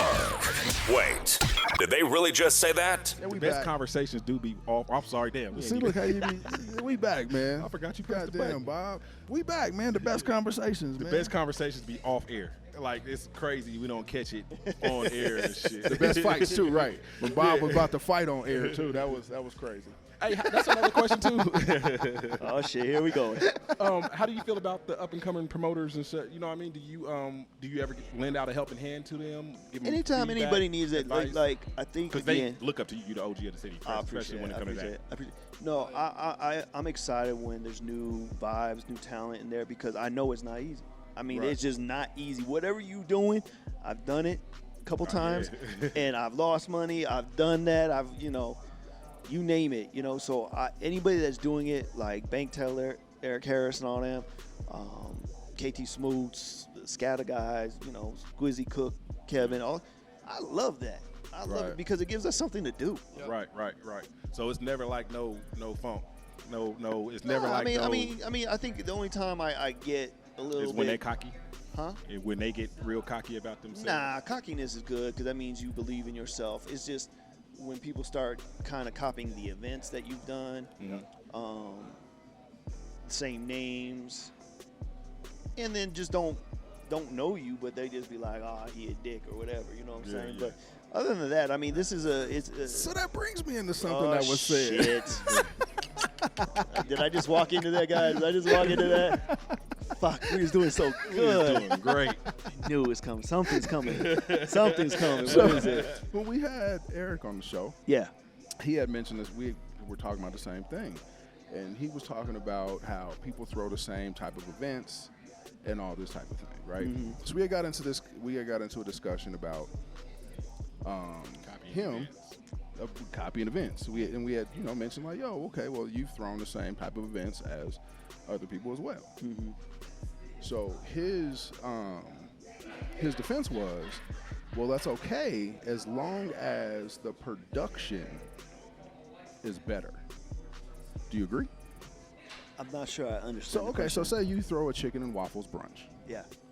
I throw a chicken and waffles brunch. Yeah.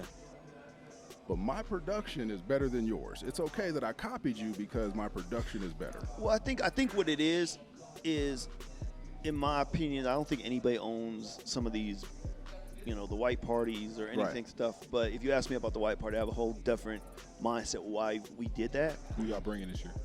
Can't tell you. I knew that was coming too. Get it. I thought he was gonna slip up and say it too. I thought he was gonna do it. By the time this airs, we might y'all might already announce it. No, I knew it was coming too. And I asked the crew. Should I just go ahead and drop it there? Like, Shit, man, we need an exclusive, man. I think what the problem is with the same events is if you would do an event and it goes the fuck off, right, and you make money, and then somebody else does the same kind of concept. Are you really doing it because nobody owns the concept, or are you doing it because you saw it successful and you think you're going to do it? Most of the time, they're doing it because they saw it was successful. And I want to get a check off what you kind of did and redo it. 100%. You know what I'm saying? Yeah. And I think that's where it kind of, as a promoter, you're a little bit sensitive. It would be kind of like you as a music artist, you do a song, and then somebody kind of takes the same song, same beat, and does it, and you're like, bro. Right, Just a proof of that's my concept. shit. Proof of concept. There you But go. also, too, though, we're only talking about events, not clubs, because it's like clubs, you kind of going to copy each other or whatever the case. Clubs. Events is different than clubs. There's no original idea out there. Nah. Right. Like, I'm a firm believer of that. Everything's Fruits and been flip recycled. flops. That's original than a motherfucker. Where the fuck? Fruits and flip flop night. Have a fruit and flip flop night. Everybody got to come in flip flops, and they get a bowl of fruit. That's just. I don't know. Toes and fruit No. just don't sound good. All right, fuck it. I I tried. know, That was original though. Ain't nobody ever did it. Okay. I'll give you that. I'll give you that. So, That's a weird ass New York City after hours event. Yeah. Fuck Right. it. Yeah, definitely smoking on that one. That so shit you would just be don't fire, like the though. copying of the events. It's not that I don't like it. I think it's It sounds like you don't appreciate when people don't care about like the authenticity of the event and only going for it as a cash grab. boom. There you That go. was my take from it. That's exactly what it is. It's like You know, I don't know if Eric's the original from the Trap and Paint, but I mean, I think he is on that. I mean, Oh, he's no, been he's killing. not. He's been killing No. it. He's Yeah. been killing it. Yeah, you know, been you know doing what? a great You know job. what? Here's the thing too, and this is going back. What people used to do was collab a little bit more back in the day. Right.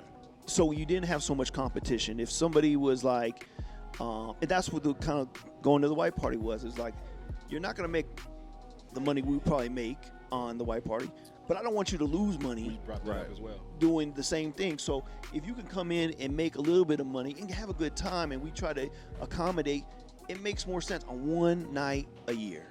So That's all I'm saying. So you're That's all. saying at that one night a year, you guys get together?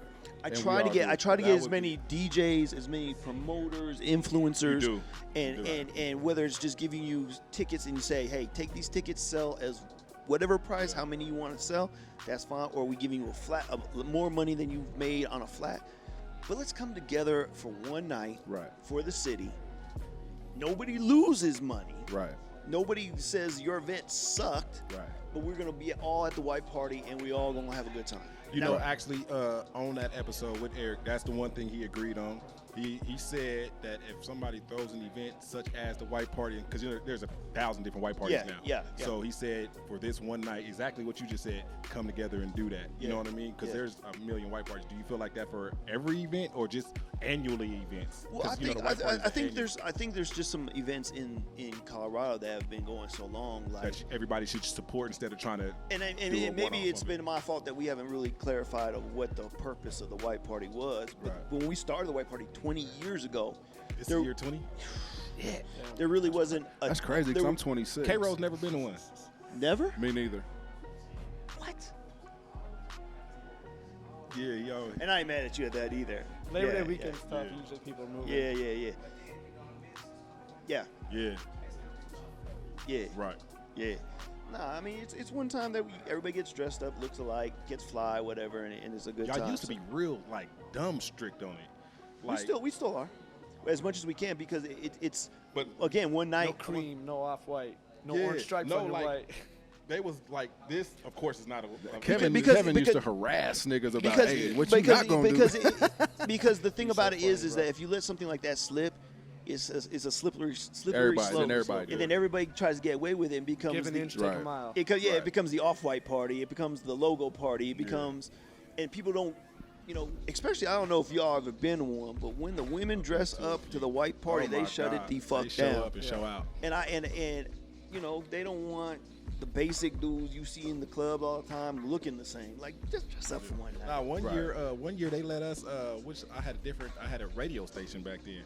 It was Talk of the Town. Me and DJ 5280. They let us broadcast live outside at one time. Yeah, that was fun. And I thought that was dope because you know what I'm saying. It was different people walking up. We interviewing people Yeah, as they was walking remember up that. and shit. You know what I mean? I thought that was real dope. And I thought it was dope that he gave us a chance as well. I love So doing who y'all that. bringing this year we again? was about to cut Who it. y'all bringing again this year? Yeah, you just said that. Remind us. Remind us who you said you was bringing. I forgot. Something went out real quick. I don't know what happened. Nah, he'll tell us. I tried. Bob tried. We tried to slide it in. We're going to try to get it one more time. We're going to try Maybe one more off air. I appreciate it.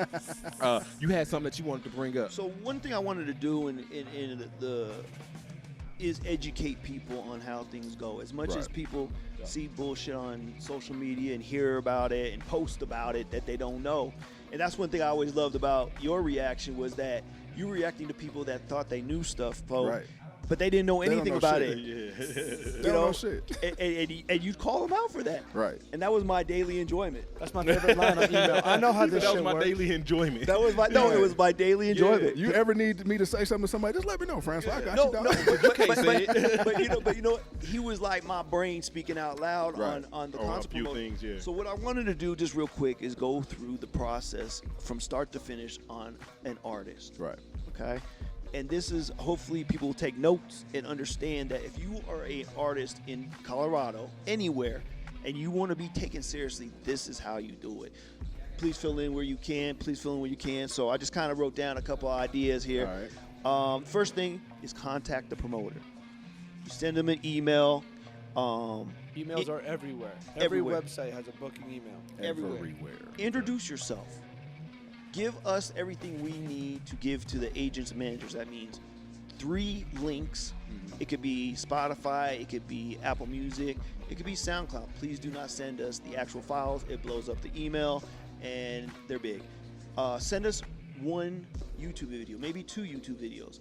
Your best foot forward. Give presentation. If you have an EPK, even better. You don't have to, but if you do, even better. All right, we got that.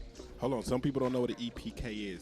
Can you explain that to them just real quick? Yeah, electronic press kit. Just one central location for all your music, bio, videos, one-stop shop. So I can learn about So you won't have to keep sending multiple things. You can send this one thing, and you're going to find out everything. It's like your website, essentially, but has clickable pictures and links. So has all your. Would y'all guys be open to like holding a class? Because a lot of these artists do not know we shit about were that. talking about I just this. wrote a Like, curriculum class about this shit. And I just dead like, ass you know just what I'm wrote a saying? curriculum. Well, there's one in Chuck Morris of AEG actually has one in CSU.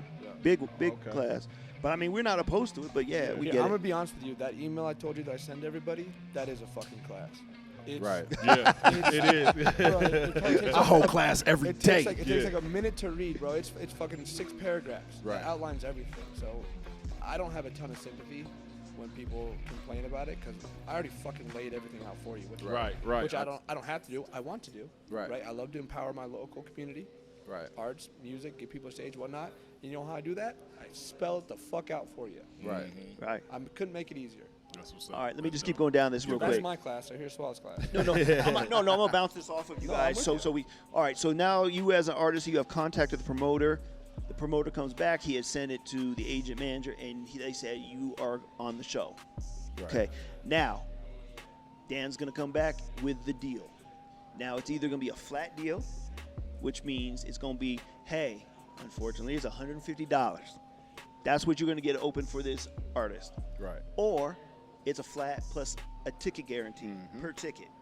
Can you explain that real quick? Yeah, just basically a flat $50 or $100, whatever it may be, plus a certain percentage of every ticket you sell. Usually what we do at Cervantes is $2 or $3 per ticket you sell. Goes right back to you. So the more tickets you sell, The more money you get. the more money you are get. never You get paid paying for a show. You are never paying to play a show.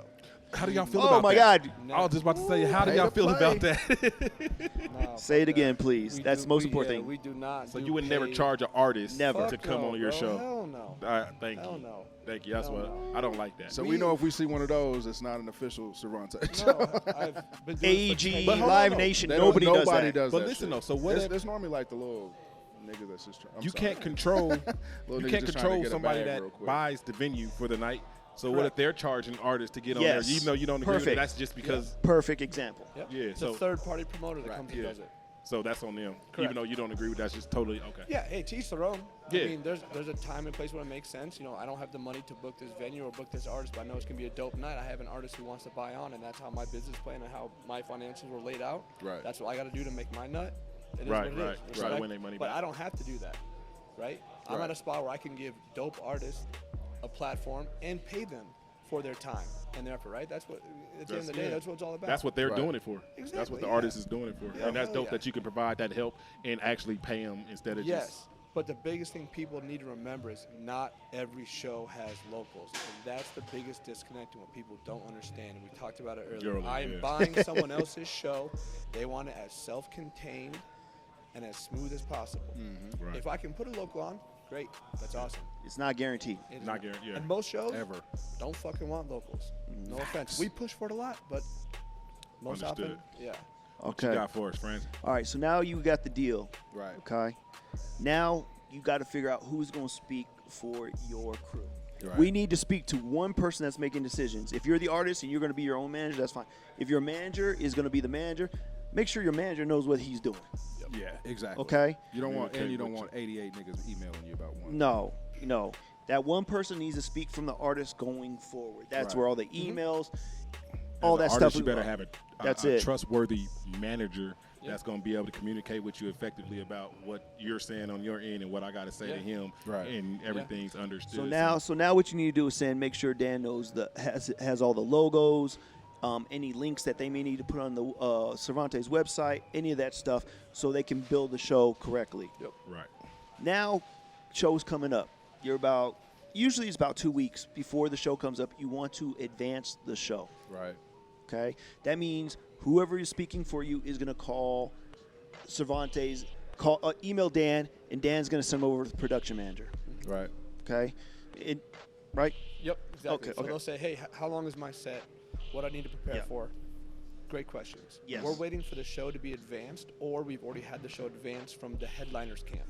We can't tell you how long your set's going to be until we know how long the headliner's set's going to be. We build backwards. Yes. We wait for their team to advance the show with us. The artist team. Correct. The headliner's artist team. Okay. Then from there, we're able to advance the show with the locals. Right. How, what production needs do you have? Do you have a band? Is it just a DJ? Do you need wireless mics? Yes. What do you need to make your show successful? Okay. We will contact you and we will advance the show prior to your set. To make this run smooth. Is there a charge to that? No. Okay. No. To make this run smooth, as an artist, you need two things. A stage plot. Right. So it's a piece of paper with a make-believe stage there, and it will show what you need on stage. You need to let the production manager know what you're coming with. If you're coming with a band, don't show up the day of show and say, I got a 10-piece band that you guys need to mic up and find a place on the stage. Right. You need to send a stage plot, and it shows where you want your DJ, where you want your monitors, how many microphones that's you a need. first. Which essentially, I'm sure y'all heard which of it. could I've be- never heard of that one. That's Which dope. could be like a straight elementary style sketch that you send. Simple. Bro. With squares and circles. More often than just not, say shit. especially when we're booking hip-hop, very simple. Simple. DJ. Oh, I didn't know that. That's dope. DJ, Microphones. This is what type of system you're bringing in. So you're advancing the show.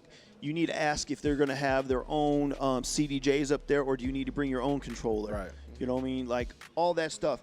You also need to have a writer. Okay. Explain what a writer is. Nobody knows what a writer is. Okay, this is important. So we asked Squizzy what his was. His was so simple. but the key word is opener. So your writer is going to be simple. Super simple. I mean, technically you can ask whatever you want on your rider. You want a pink elephant, that's fine. But just make say you want a couple bottles of water. You need some towels, maybe a food tray. You want a bottle of Casamigos, something. You know what I'm saying? Just so you can get through.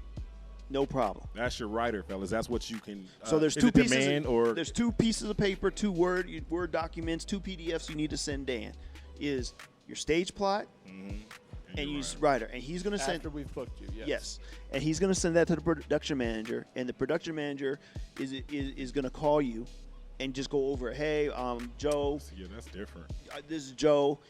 I'm just, I got your rider, I got your thing. I'm just, confirming this.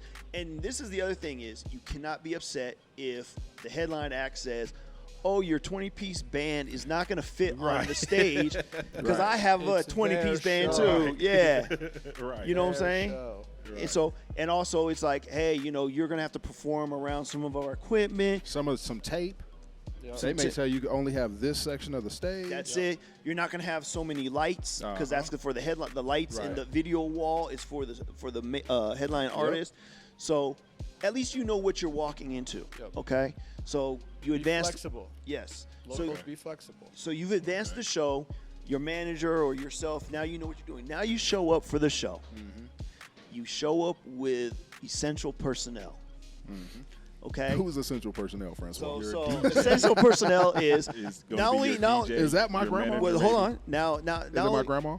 Huh? Is it my grandma? Is she background dancer? Hey, I mean, look, no, because back in the DJ 70s, Unmute gonna show up with his mama.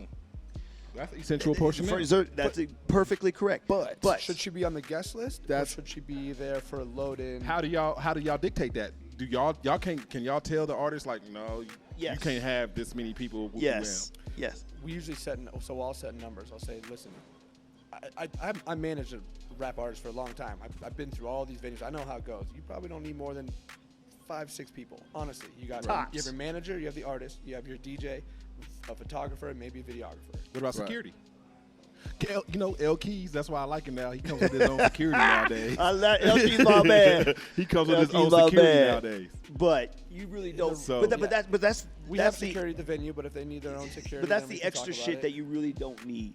You want to get in there. You want to be able to hobnob with people. But if you come in there with this big crew, people just really don't want to interact with you like they should. You know what I'm saying? So it's not bad, but I just suggest come with essential personnel.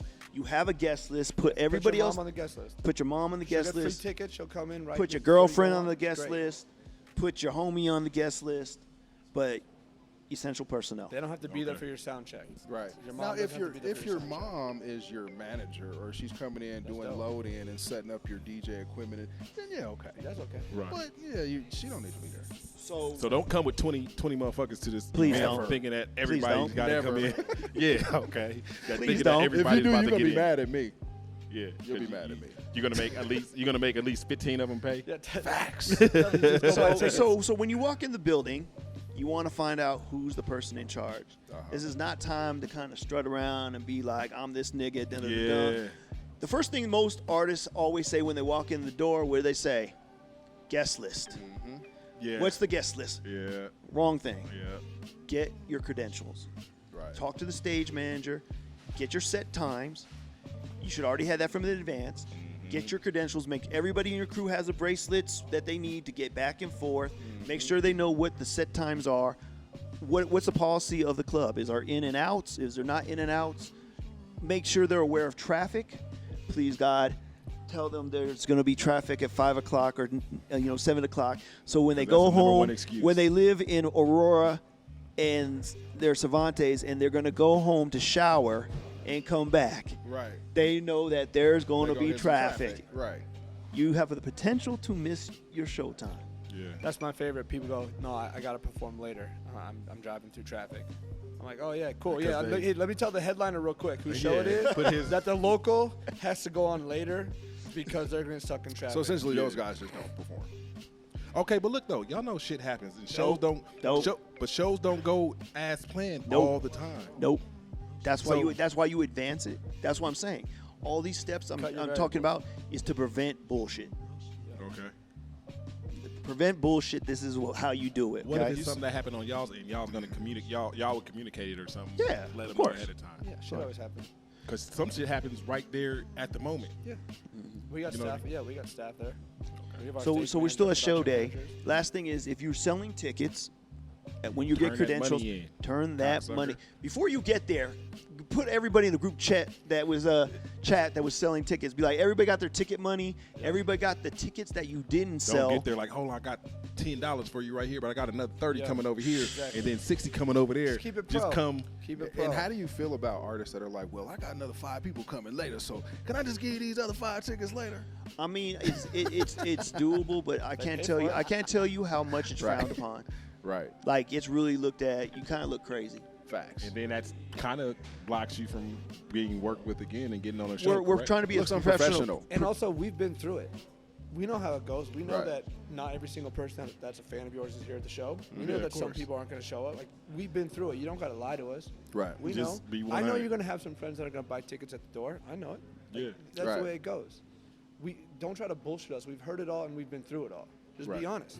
Keep Right, it pro. right. So now you get there, you got your credentials, you got your guest list done, you got your set stuff set up, and now you want to get a proper sound check, okay? And now you got to be on Again? time, huh? What do you mean a proper sound check? Cause So y'all now feel you're like on you can't- stage. Now you're on stage. They set up the equipment that you need, your 20-piece, band, your DJ set up, everybody's set up, ready to go. You want to just check the mics and see how everything here This is before sounds. the show is started, before the doors are open. This is Okay. for your Okay. sound Yeah. check. Yeah. Yeah, so you just want to hear how it sounds. You want to get a feel of the stage. When the cues on stage and the lighting. If you need it, if they do allow a couple lights or something like that, say, hey, can you cue, make it black at this point? Whatever you need. This is your time to work it out. Right. Okay. So now you got sound check. Toppy, what's up? One of the biggest things people don't understand too is when you walk in the venue, introduce yourself. Man, that's To important. to the staff. Most of the Everybody. staff. I was gonna say Yeah. that when you had said come in, get to talk to the production. I was gonna say I just usually introduce yourself to everybody. say Yeah. get in there, get your shit done. Yeah. Sound check, credentials, ticket turn in, and then go meet the staff. Right. Videographers considered essential. Of course. Okay. Go say hi to the bartenders. Make sure you know who the sound check is. The sound man. You know the sound man's name, not on stage and the sound goes crazy. Sound man. Yeah. Hey, Michael, could you turn up my treble a little bit? Can you turn That's up the what I was sound gonna in the monitors a little bit? Thank you you. know how much more easier your life can be if you just introduce yourself If you to just the build a sound man. small relationship No, if for you this just- moment. Yeah, just introduce yourself. Be friendly. Because what Introduce happens yourself and then again, and it circles back because I know we've been on this forever. It goes back in terms of knowing one another. The sound people, the security be like, yo, that group was really nice. They was I easy get to work emails all with. the time. Yeah, Facts. oh, yeah. My staff would be like, yo, I really enjoyed working with those people. And that'll make you work with him again. Hell yeah. Of course. Quickly. Oh, Hell yeah. quickly. Like, You want that. yeah. So things I hope happen. y'all listening to this. We're gonna have to definitely highlight this part of this show. No, because we deal with a lot of artists as far as like, you know what I'm saying, interviewing and all that stuff. So this is fucking great. No, I You appreciate know what I it. mean? For This is real. what it is about. And so now you've met everybody. You know what the time is. Now if you guys want to go get something to eat, if you want to go back and wash your ass, whatever, you know what time you need to be back. You know who you need to speak to. Because you know, introduce yourself to everybody and they told you who they are and what they do, so you know when you come back. You also are accountable for everybody in your crew. Yeah. Do you understand that? That's big. So if you show up and your hype man punches security in the, Because you it know falls on your shoulders. everybody's main thing is I can't control him. He's a grown man. He Yes, gonna you do what he can. do. She- Yeah, she you know what I'm can saying? control You know him. that's what they say though. No, I understand Yeah, it, but I'm but just trying to I'm tell you telling what. you now, you I'm telling need you to what be the in venue control of says. that. Yeah. yeah. I'm telling you now, You before are you come, you need to be in control responsible of that. for your DJ coming back on time, to your background dancers coming on time, your guitar player coming on Anything. time, all that shit. Right. So go have a good show. Yeah. You've done all this shit? You can control that. Yeah. And before all I know this, we're going to say that Who are niggas you is surrounding grown, yourself with? and before all this, y'all motherfuckers need to go practice because, oh my God, practice and have a great fucking Yeah. show. Before you even do So- all this, just practice real Practice. good, man. So that's how you, as an artist, an opening artist, present yourself on show day, before show day, with the promoter, with the production. I hope that helps you next time you go to a show and you're trying to get booked. Yeah, You know? I like that.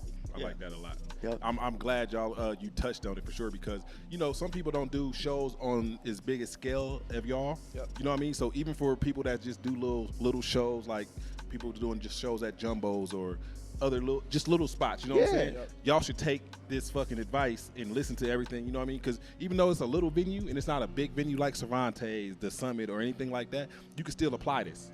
You know what Everywhere I mean? you So I go. feel like Everywhere Whether you you're go. performing in apply. front of one person or I feel 10,000 like people. that's bro. what I liked about Jay Stalin. When I met Jay Stalin a while ago, Yeah. it was like, well, we got 10 people in here, and he performed like it was 1,000. He Absolutely. actually had a nice name for himself at the time. You know what I mean? He was doing real good. You feel what I'm saying? But he still performed like it was 1,000 people there. And you know what? I wrote all that shit down on the way over here. That's dope. So if anybody needs that or wants He that, got just let see just let back me know. to class, that. baby, back to class. No, let me Back know. at school. I'll gladly send it to him, or as Dan will, if you email Dan, he'll send you his list, you know, and his Bible. They know. So That's They got dope. it. So I'm They going know. to set up an event, man, a booking event, man. I'm going to invite y'all too. So have y'all Please. speak. please. You know what I I'm think saying? that'd be 'Cause dope. What would we call a conference? Show? Nah. It's just an open thing. But I to feel where as Colorado needs it. it does Yeah. need. That's why I wanted to be here today, because I felt his pain and I was laughing with him, not at him. Yeah. But I could hear the frustration in his mind. Yeah. Of what he was going through, and I felt frustrated to see artists having an opportunity for him to book such dope shows, and Oh, I was and there. he wasn't being a dick; he was being honest. Right. Right. And so, But I, it's construed differently. You know what I mean? I that, personally look at it like, and that's why. some That's people why. don't like the truth. and that's why they look at him like he's the asshole of the city because of shit that he says. But it's I just- felt it was our time and a need for us to come and have it on video, on audio, so people have something to go back refer to. It would be like, well, he didn't get me did this. Right. Oh, you know what? Go to Bobby's World and look at this podcast, and Right. it will tell you Yeah. exactly how to he maneuver. just laid it out. Exactly. He just laid it out. And it's dope, though. I actually like that we went over on our time because we could put this section just totally different. Yeah. So, you know what I mean? So Yeah. this is the section Little that they... booking 101. Yeah. Right. And with me, I've done little shows. I've done bigger shows, whatever the case may be.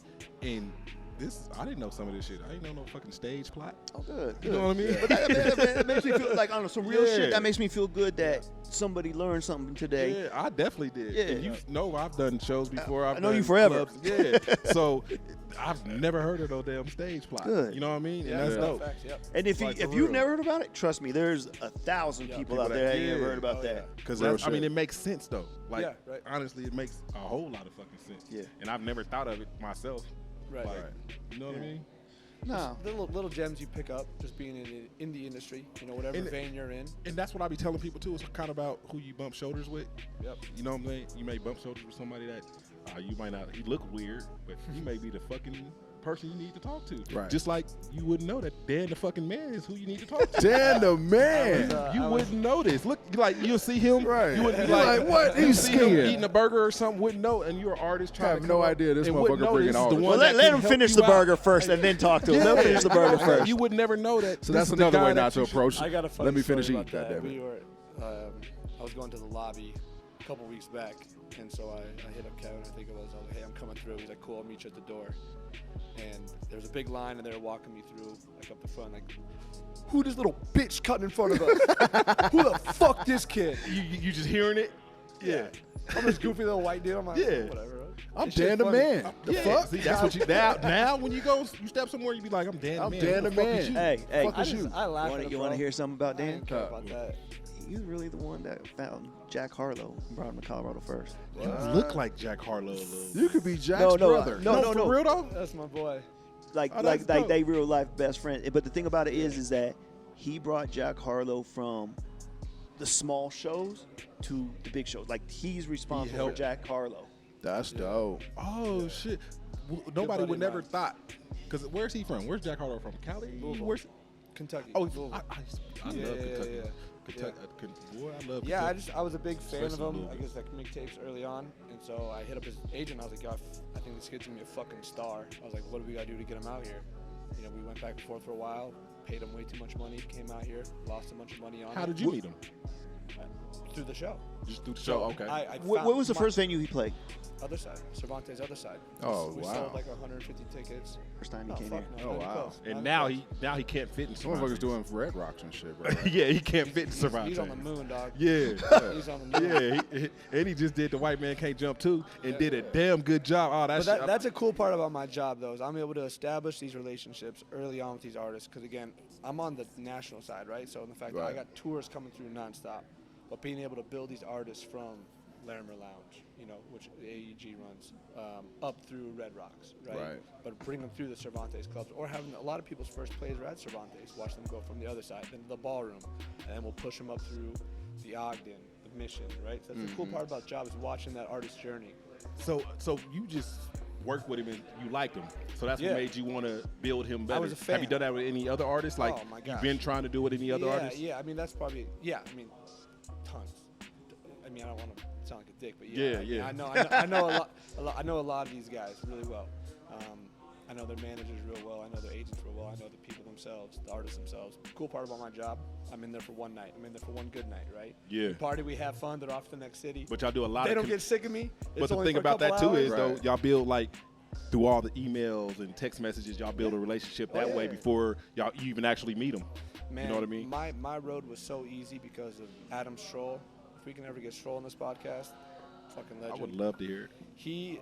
He paved the road for us, right? Cervantes had to fight and claw their way to get any type of shows. AEG, Live Nations, I mean, these are national. Because when y'all open, they had bigger powerhouse. venues open. Because I'll be Yeah. right. So Oh, that's yeah. what y'all was competing with. That's why you had to claw y'all way in there. Exactly. But again, if I'm a random talent buyer emailing a high power agent at United Talent Agency or at CAA or WME, Right. they're gonna fucking delete it. You just Right. spoke a foreign language, CAA, W. Those are all agents. Yeah, but that's foreign to a lot of people. Yeah. Like, what the fuck is that? Yeah, yeah, agents in LA or New York, big Wherever. high-rise. Yeah, think big shit, whatever. Lost my train of thought. Oh yeah, so they're gonna delete that email. It's not real, Right. right? If we're gonna play Denver, we're gonna go play with AG. We're play Denver, we're gonna play with Live Nation. So people above me who brought me up, Swall's really good friend. Swall's part of it. They were able to make a name for Cervantes. Hey, Cervantes is a real shop.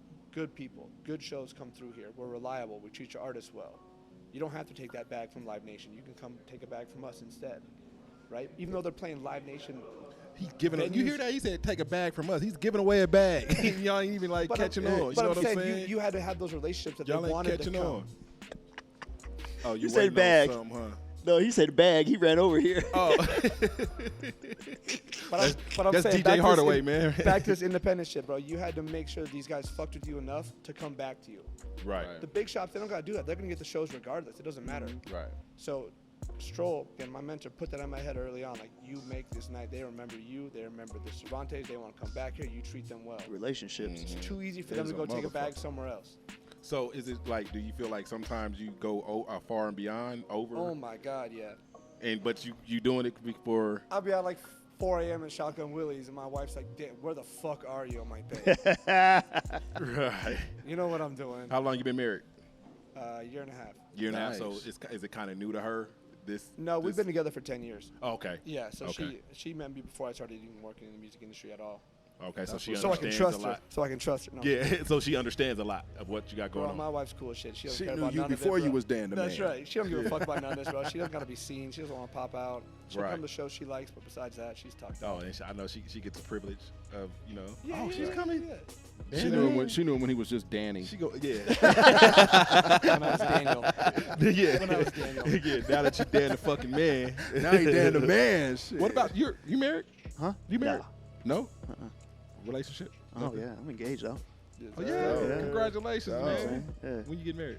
I don't know, man. Bobby's I gotta figure that shit out. That's a hard question, right? It's So y'all both in the same situation because you know he's engaged. Yeah, no, I Man. I had to make sure that shit was some like. So it was real. Yeah. Me too. I did too. Everybody say the same shit about this nigga. Yeah. I swear to God, everybody say the same shit because this is the last motherfucker you would. I think had to you look got. at his post a couple times. I was like, make you sure watch it was the a video? hijacked. I was like, I watched the video. Is I was this real? supposed to be there. Well, I forgot what I was doing. I had some other obligation, but I was mad as fuck. Son's game or Something like Yeah, that. I was yeah, mad as fuck. I couldn't be at his engagement because that was a fucking iconic moment. My mom didn't believe it. Nobody believed it. Yeah, his own mom did. She's But, like, Heath, so- for real? Is this for real, Heath? Like, yeah, it's for real, mom. You No know, lies. you see, you put that Mexican. You know, you're Mexican. That's how my mom. That's I how my know. mom talks to me. So I had to say that. Yeah. So, how's everything with you as far as she understands everything in your Man, lifestyle? day one. But it's kind of. Do you feel like you're not as out there as much as you used to be? Of course. well, not in the clubs as much as I used to be, So but you can do everything behind the scenes. yeah, man, I'm still involved in a lot of stuff, but still like win. my passion has always been concerts, and so, you know, I think anybody that understands it's not like a 9 to 5. It's whatever you need to do in the music industry to get it done. You just get it done. There's not really a lot of questions to be asked, like, oh shit, I gotta go downtown and go make sure the shows get on the road, or somebody's late. What do you do? Just gotta go. There's no questions asked. If you with somebody that questions you or whatever, and you just got to find time on the inside. It's like, okay, I've been gone for 5 days. Right. Date night might work right now. Right. It's gotta work. It's gotta work. I mean, a bouquet of It's flowers. about balance, Yeah. basically. Try to Yeah, find balance, the man. balance, even though you got a lot of shit going on. Try to find a balance. It's also Listen, why you surround yourself with a good team too. You don't gotta Music- be there all the time. You got a good team that holds you up, holds you down. The Right. music business is not for the weak. No, at all. Like, if you ain't really about this life, you're not about this life. Right. Like, I don't know. I think everybody I work with, Dan, Stroll, everybody, AG, like, we eat, sleep, and shit this. Like, This is it. and that's probably like during quarantine, we was like Tripping. What the fuck we gonna do? Stir crazy. crazy. But yeah. Right. But yeah. That's what's up. So That's before dope. we head out, man, can y'all give? I know you said email you, so we're gonna get Dan the man's. we got to email, get man. Dan the man's email for sure. But just give your That shit just about give to your handles, blow up man. in 5, Right. 4, 3, 2, 1. Definitely get. But Dan just the give your man's handles or how people get in contact with you, or if you know what I'm saying. Just let us know how we can get in contact with you. Yeah. So my Instagram is at Dan Booked Me. Dan Booked I Me. like Yeah, that. Dan Booked Me. Yep. Oh, book me. Booked. ED at the end, people. Booked. Yeah, Dan Booked Me. Yeah. Yep. Okay. Or Dan at CervantesMasterpiece.com. Email. If you DM me on Instagram, I'm gonna tell you to email me. Yeah. See? So just email Either us. way. I'm going to start doing that And too. that's a good So paper just trail email. too, as well. No, it Keep your has to be email a right. paper trail. Yeah. And I tell these kids, I'm like, bro, I got 40 different submissions. I can't. Don't you remember I submitted for the show? No, I No. don't remember. What? Right. No. I have no idea who you God are. damn. Francois. It's spelled phonetically different, so it's FRAN, S as in Sam, WA, 303 at Gmail. Bad. That's just. And listen, and hit me for questions or whatever, bookings, whatever. But I mean, I think we all agree that we want to help people out in the knowledge, and we will never turn down. Are you saying you ready to pass the torch? No, not that at all. I don't even know what that means. But there you go. That's what I'm talking about. But we are always looking for an act that will make money. Right. We will never turn down an act that, if you're selling tickets, we want to talk to you. Right. Like real tickets, not like, hey, I got this many followers. Hey, I think I'm the hottest dude in the planet. Hey, I woke up yesterday and I'm now a rapper. Now you have to book me. No, we looking for you. Right. We would love to put you on a show if we're able to. I mean, you got to look at like your resume of what he's done for people coming up. Squizzy. I believe y'all really a big part of Squizzy's career and where he's at right now. Because y'all when we did Stage Wars, it was at the other spot that closed down. It started with a C as well. Castleman's. Oh yeah, way back when. Wow. Castleman's. Yeah. So we had Stage Wars at Castleman's, right? And DJ Squizzy was going against somebody, but his whole attitude was just like, I shouldn't be here because he had some things in works with y'all. Yeah. And he was like, I shouldn't be here. You know what I mean? Nah, man, like, that man just got so much bigger shit going on. And at the time, we was about to fight that night. As a matter of fact, we was actually about to me and a lot of the Squizzy niggas was about to fight because I ain't like his attitude. Yeah. I was like, come on, man. You know what I mean? But now that I see, I was like, damn, I told him this before. Like, yeah, you right, man. You did everything that you said. He's another one that needs to lay out how he did it because he deserves everything he's getting right now. I don't think people understand. Like, we got another Squizzy player in here right now, Hardaway. Like I've seen Squizzy at the very beginning when he was DJing for us at Bar Standard, and to where he is now it's chilling. Like I get goosebumps because I'm proud of him, and there's really no ceiling for what he can do. He's turned into an artist, into a businessman, damn near a brand, a brand. Yeah. You know what I'm saying? And I think just a quick Squizzy story is like he was really good, but when he really set it off, like changed a lot of people, was when he opened up, when he DJ'd, I think the Super Bowl party for Rick Ross or T.I. It was out here in Colorado? At the Gothic Theater. It was Rick Ross. Rick Ross? Yeah. And when I mean he shut that motherfucker down, I mean he was doing his thing, but this was a performance. It was it's not DJing, it was a performance. And I remember all of us like, oh shit, this is different. This is it. This is different. This is not DJ. This is a performer. Right. This is an artist. Yeah. That was that night. That was that night. So like, man, kudos to the dude. And then you got Hardaway coming up. You got Toppy over there. You got Toppy. Toppy he been DJing for y'all forever. He was you a Bar Standard resident DJ? Basically? Yes. Yeah, definitely was. You know what I'm saying? So we got this turned out to be crazy. Right. No, listen to me. A star-studded event. And then just real quick, because I know we've been here forever. These DJs right here. That's Hardaway. That he's talking about DJ Hardaway and Top Shelf. And DJ Top Shelf in the background. Man, if y'all ain't talking to the DJs in the city, and I know this is cliche and you've heard this a million times, but if you're not touching bases with it, just like you can ask us questions, if you're not talking to these men right here about whether they can play in a club, how to submit records, how to get out, you're doing disservice as yourself as an artist. Yep. So I'll just leave that. But yeah, tastemakers. Talk to the DJs. Hold on, tell them what the tastemakers is again. Because I never heard that word either. That was the first. The tastemakers versus the gatekeepers. Yeah, man. And the tastemakers do what? Man, they set the tone for the city. They tell us what's hot and what's not. Everyone can buy a microphone and record a song and put it on that's the beauty of social media nowadays, right? Everyone has a voice. Facts. It's a blessing and a curse, right? Facts. Because anybody can make a song, but also anybody can make a song. Right. Yeah, exactly. I'm about to make a song. No, why the fuck not? Man, there's a lot of bullshit you got to cut through. That's why you have the tastemakers. Yeah. I'm not making no song. Why not? You need to. If I do, and I don't even want to be called a tastemaker. Real quick before if we I do, I'm sending it right to Francois. Oh, thank you. Before we leave, you have a new thing going on called Fun. Yeah. Every Thursday night. Thursday night, I really wanted to do something different. I just want to do something different. The spot 1134 Broadway is dope. The atmosphere is dope. Nice. You gotta go. And for some of the older people, 30 and over, and it's not exclusive 30 and over. I think it's just the mindset. You know what I'm saying? I put that on the flyer.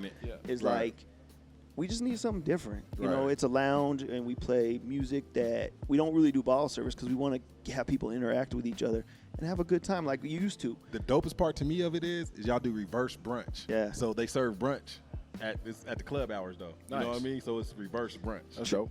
That's Come dope. get some chicken and waffles Yeah. and bacon or Yeah, this whatever. shit's Turkey fire. bacon. Okay, at turkey night. bacon, bro. Yeah, I almost fucked that one Okay. up. Yeah, And it's like fire. nigga, come on, bro.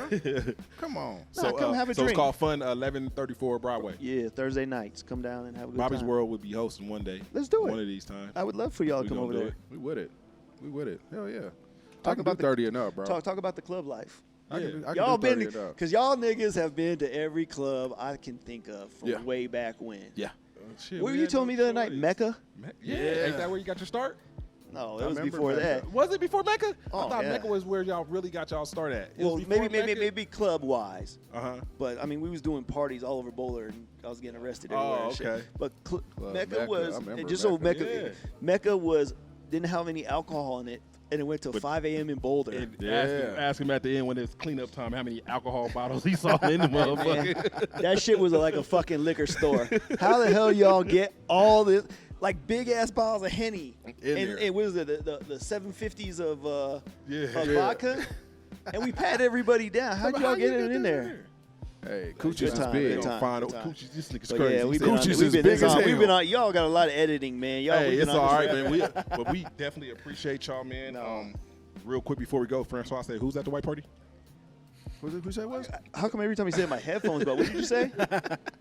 You said Every time he said something like that, I think he said. Hey, you should have said like, hey man, that artist you said was at the white party is dope as fuck, bro. Like, For who real. that Some, again? we got to trick this nigga, Yeah, but that's cool. he done That's already cool. been.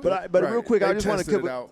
I want to give a couple shout outs to my man Dan, Dan for the coming on man. tonight. It meant a lot to me to have him here. Hey, Adam, he was not moving without you. I swear no, he because wasn't. at all. he does. He's so influential in this scene that, and being quiet is cool, but he's hungry and you know, shout out to my man Adam Stroll and the whole AEG family, Live Nation. They be doing their thing. Anybody that's out there doing things, I personally appreciate you because I know it's not easy, and that means you're trying to make a living for yourself, make some money, as well as give people of Denver something to do. And everybody that's going to these events, don't forget to have a good time. Right. How long you and Dan's relationship, y'all? How long has your relationship been going on? That decade? About 10 years probably. About 10 years? Yeah. That's good. Yeah. That's dope. Hey, don't feel free to leave us a couple of tickets at some of them shows. Bro, let me know. Just say Bobby's World. Let me You know. know. I got take a couple of tickets at Bobby's take World care for of some of them y'all. shows, I'll man. take care of y'all whenever, Feel man. free Just let for me it, know. man. We'll come. And we'll hey, definitely come. Fo, don't email me. Email me. and Fo, don't stop either. Hey, I see what you're doing. I appreciate it. word. I loved how you managed everything.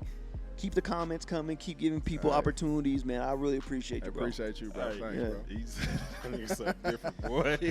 Being him Every morning I wake up. Man, being him and sit on the phone for 2 hours just talking about, especially when all these artists be doing all the little weird shit. Oh, he can't wait to call me. We be on the phone at 7 in the morning. I'm already know. Nigga, Should be crazy. this motherfucker did this and I did this and now I want to fight him. I was like, hey, I don't know, Dan. Have you ever told an artist you would beat his ass? now I want to fight him. No, I have. I've had some death threats for sure. I've had a fair amount actually. If you, Dan, bet. I dead ass told Smoke Perp if he showed up, it was up. See, look Dead at ass. He had to say the name. You He couldn't just be fucking like, I right. don't want to told this one artist. Nah, because y'all be like, who was it? Yeah. Nah, nigga, it was Smoke Perp. Told that nigga, you show up, nigga, it's a wrap for y'all. Kenji, did I say it? That's so funny. He was like, That's so Fo, funny. Fo, can we just talk about it? No, I've already talked everything I could talk right told now. you. So if you show up, it's up. So I would fight him. So But getting out of character. I need know to get better. Getting I'm out of getting character, better. that can He's hurt you. engaged. He's changed. I'm man. engaged. He's changed, really man. You know what I'm, Yeah. I didn't join the lodge. I'm getting older.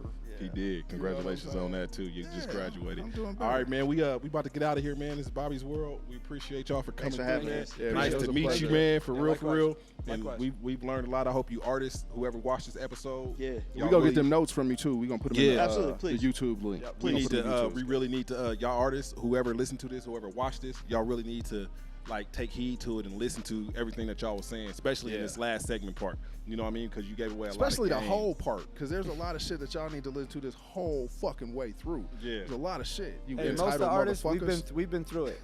Listen to us. Let us help you. We've been through it. Real Yeah, shit. that's all. That's what it is. We've Let been on us the help street you. selling tickets. We know what it's like. Right. But don't tell me you can't sell tickets. I know. Right. I've been out there.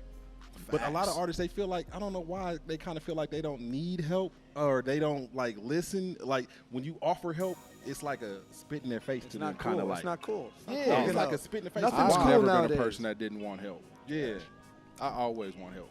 Hell that's yeah. what it is, man. If you can do something, and I know you can do it, why would I try to figure this shit out if I already know that you can do it? Why would I not just go to you and be like, hey, Swah, I know you're great at this. Can you do this for me?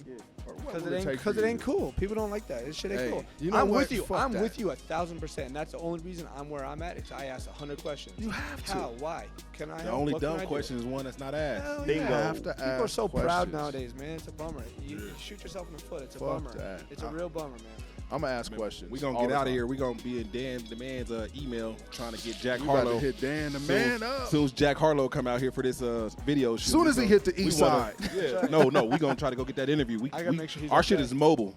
So wherever he go, we can go. We can go to and, Jack. Man, we got and we do got a that lot shit. of dope shows at Cervantes coming up, man. Y'all gotta come through. Yeah. Hey, we wouldn't man, mind coming yeah. there and like how we did. We can broadcast live like how we did outside the White House.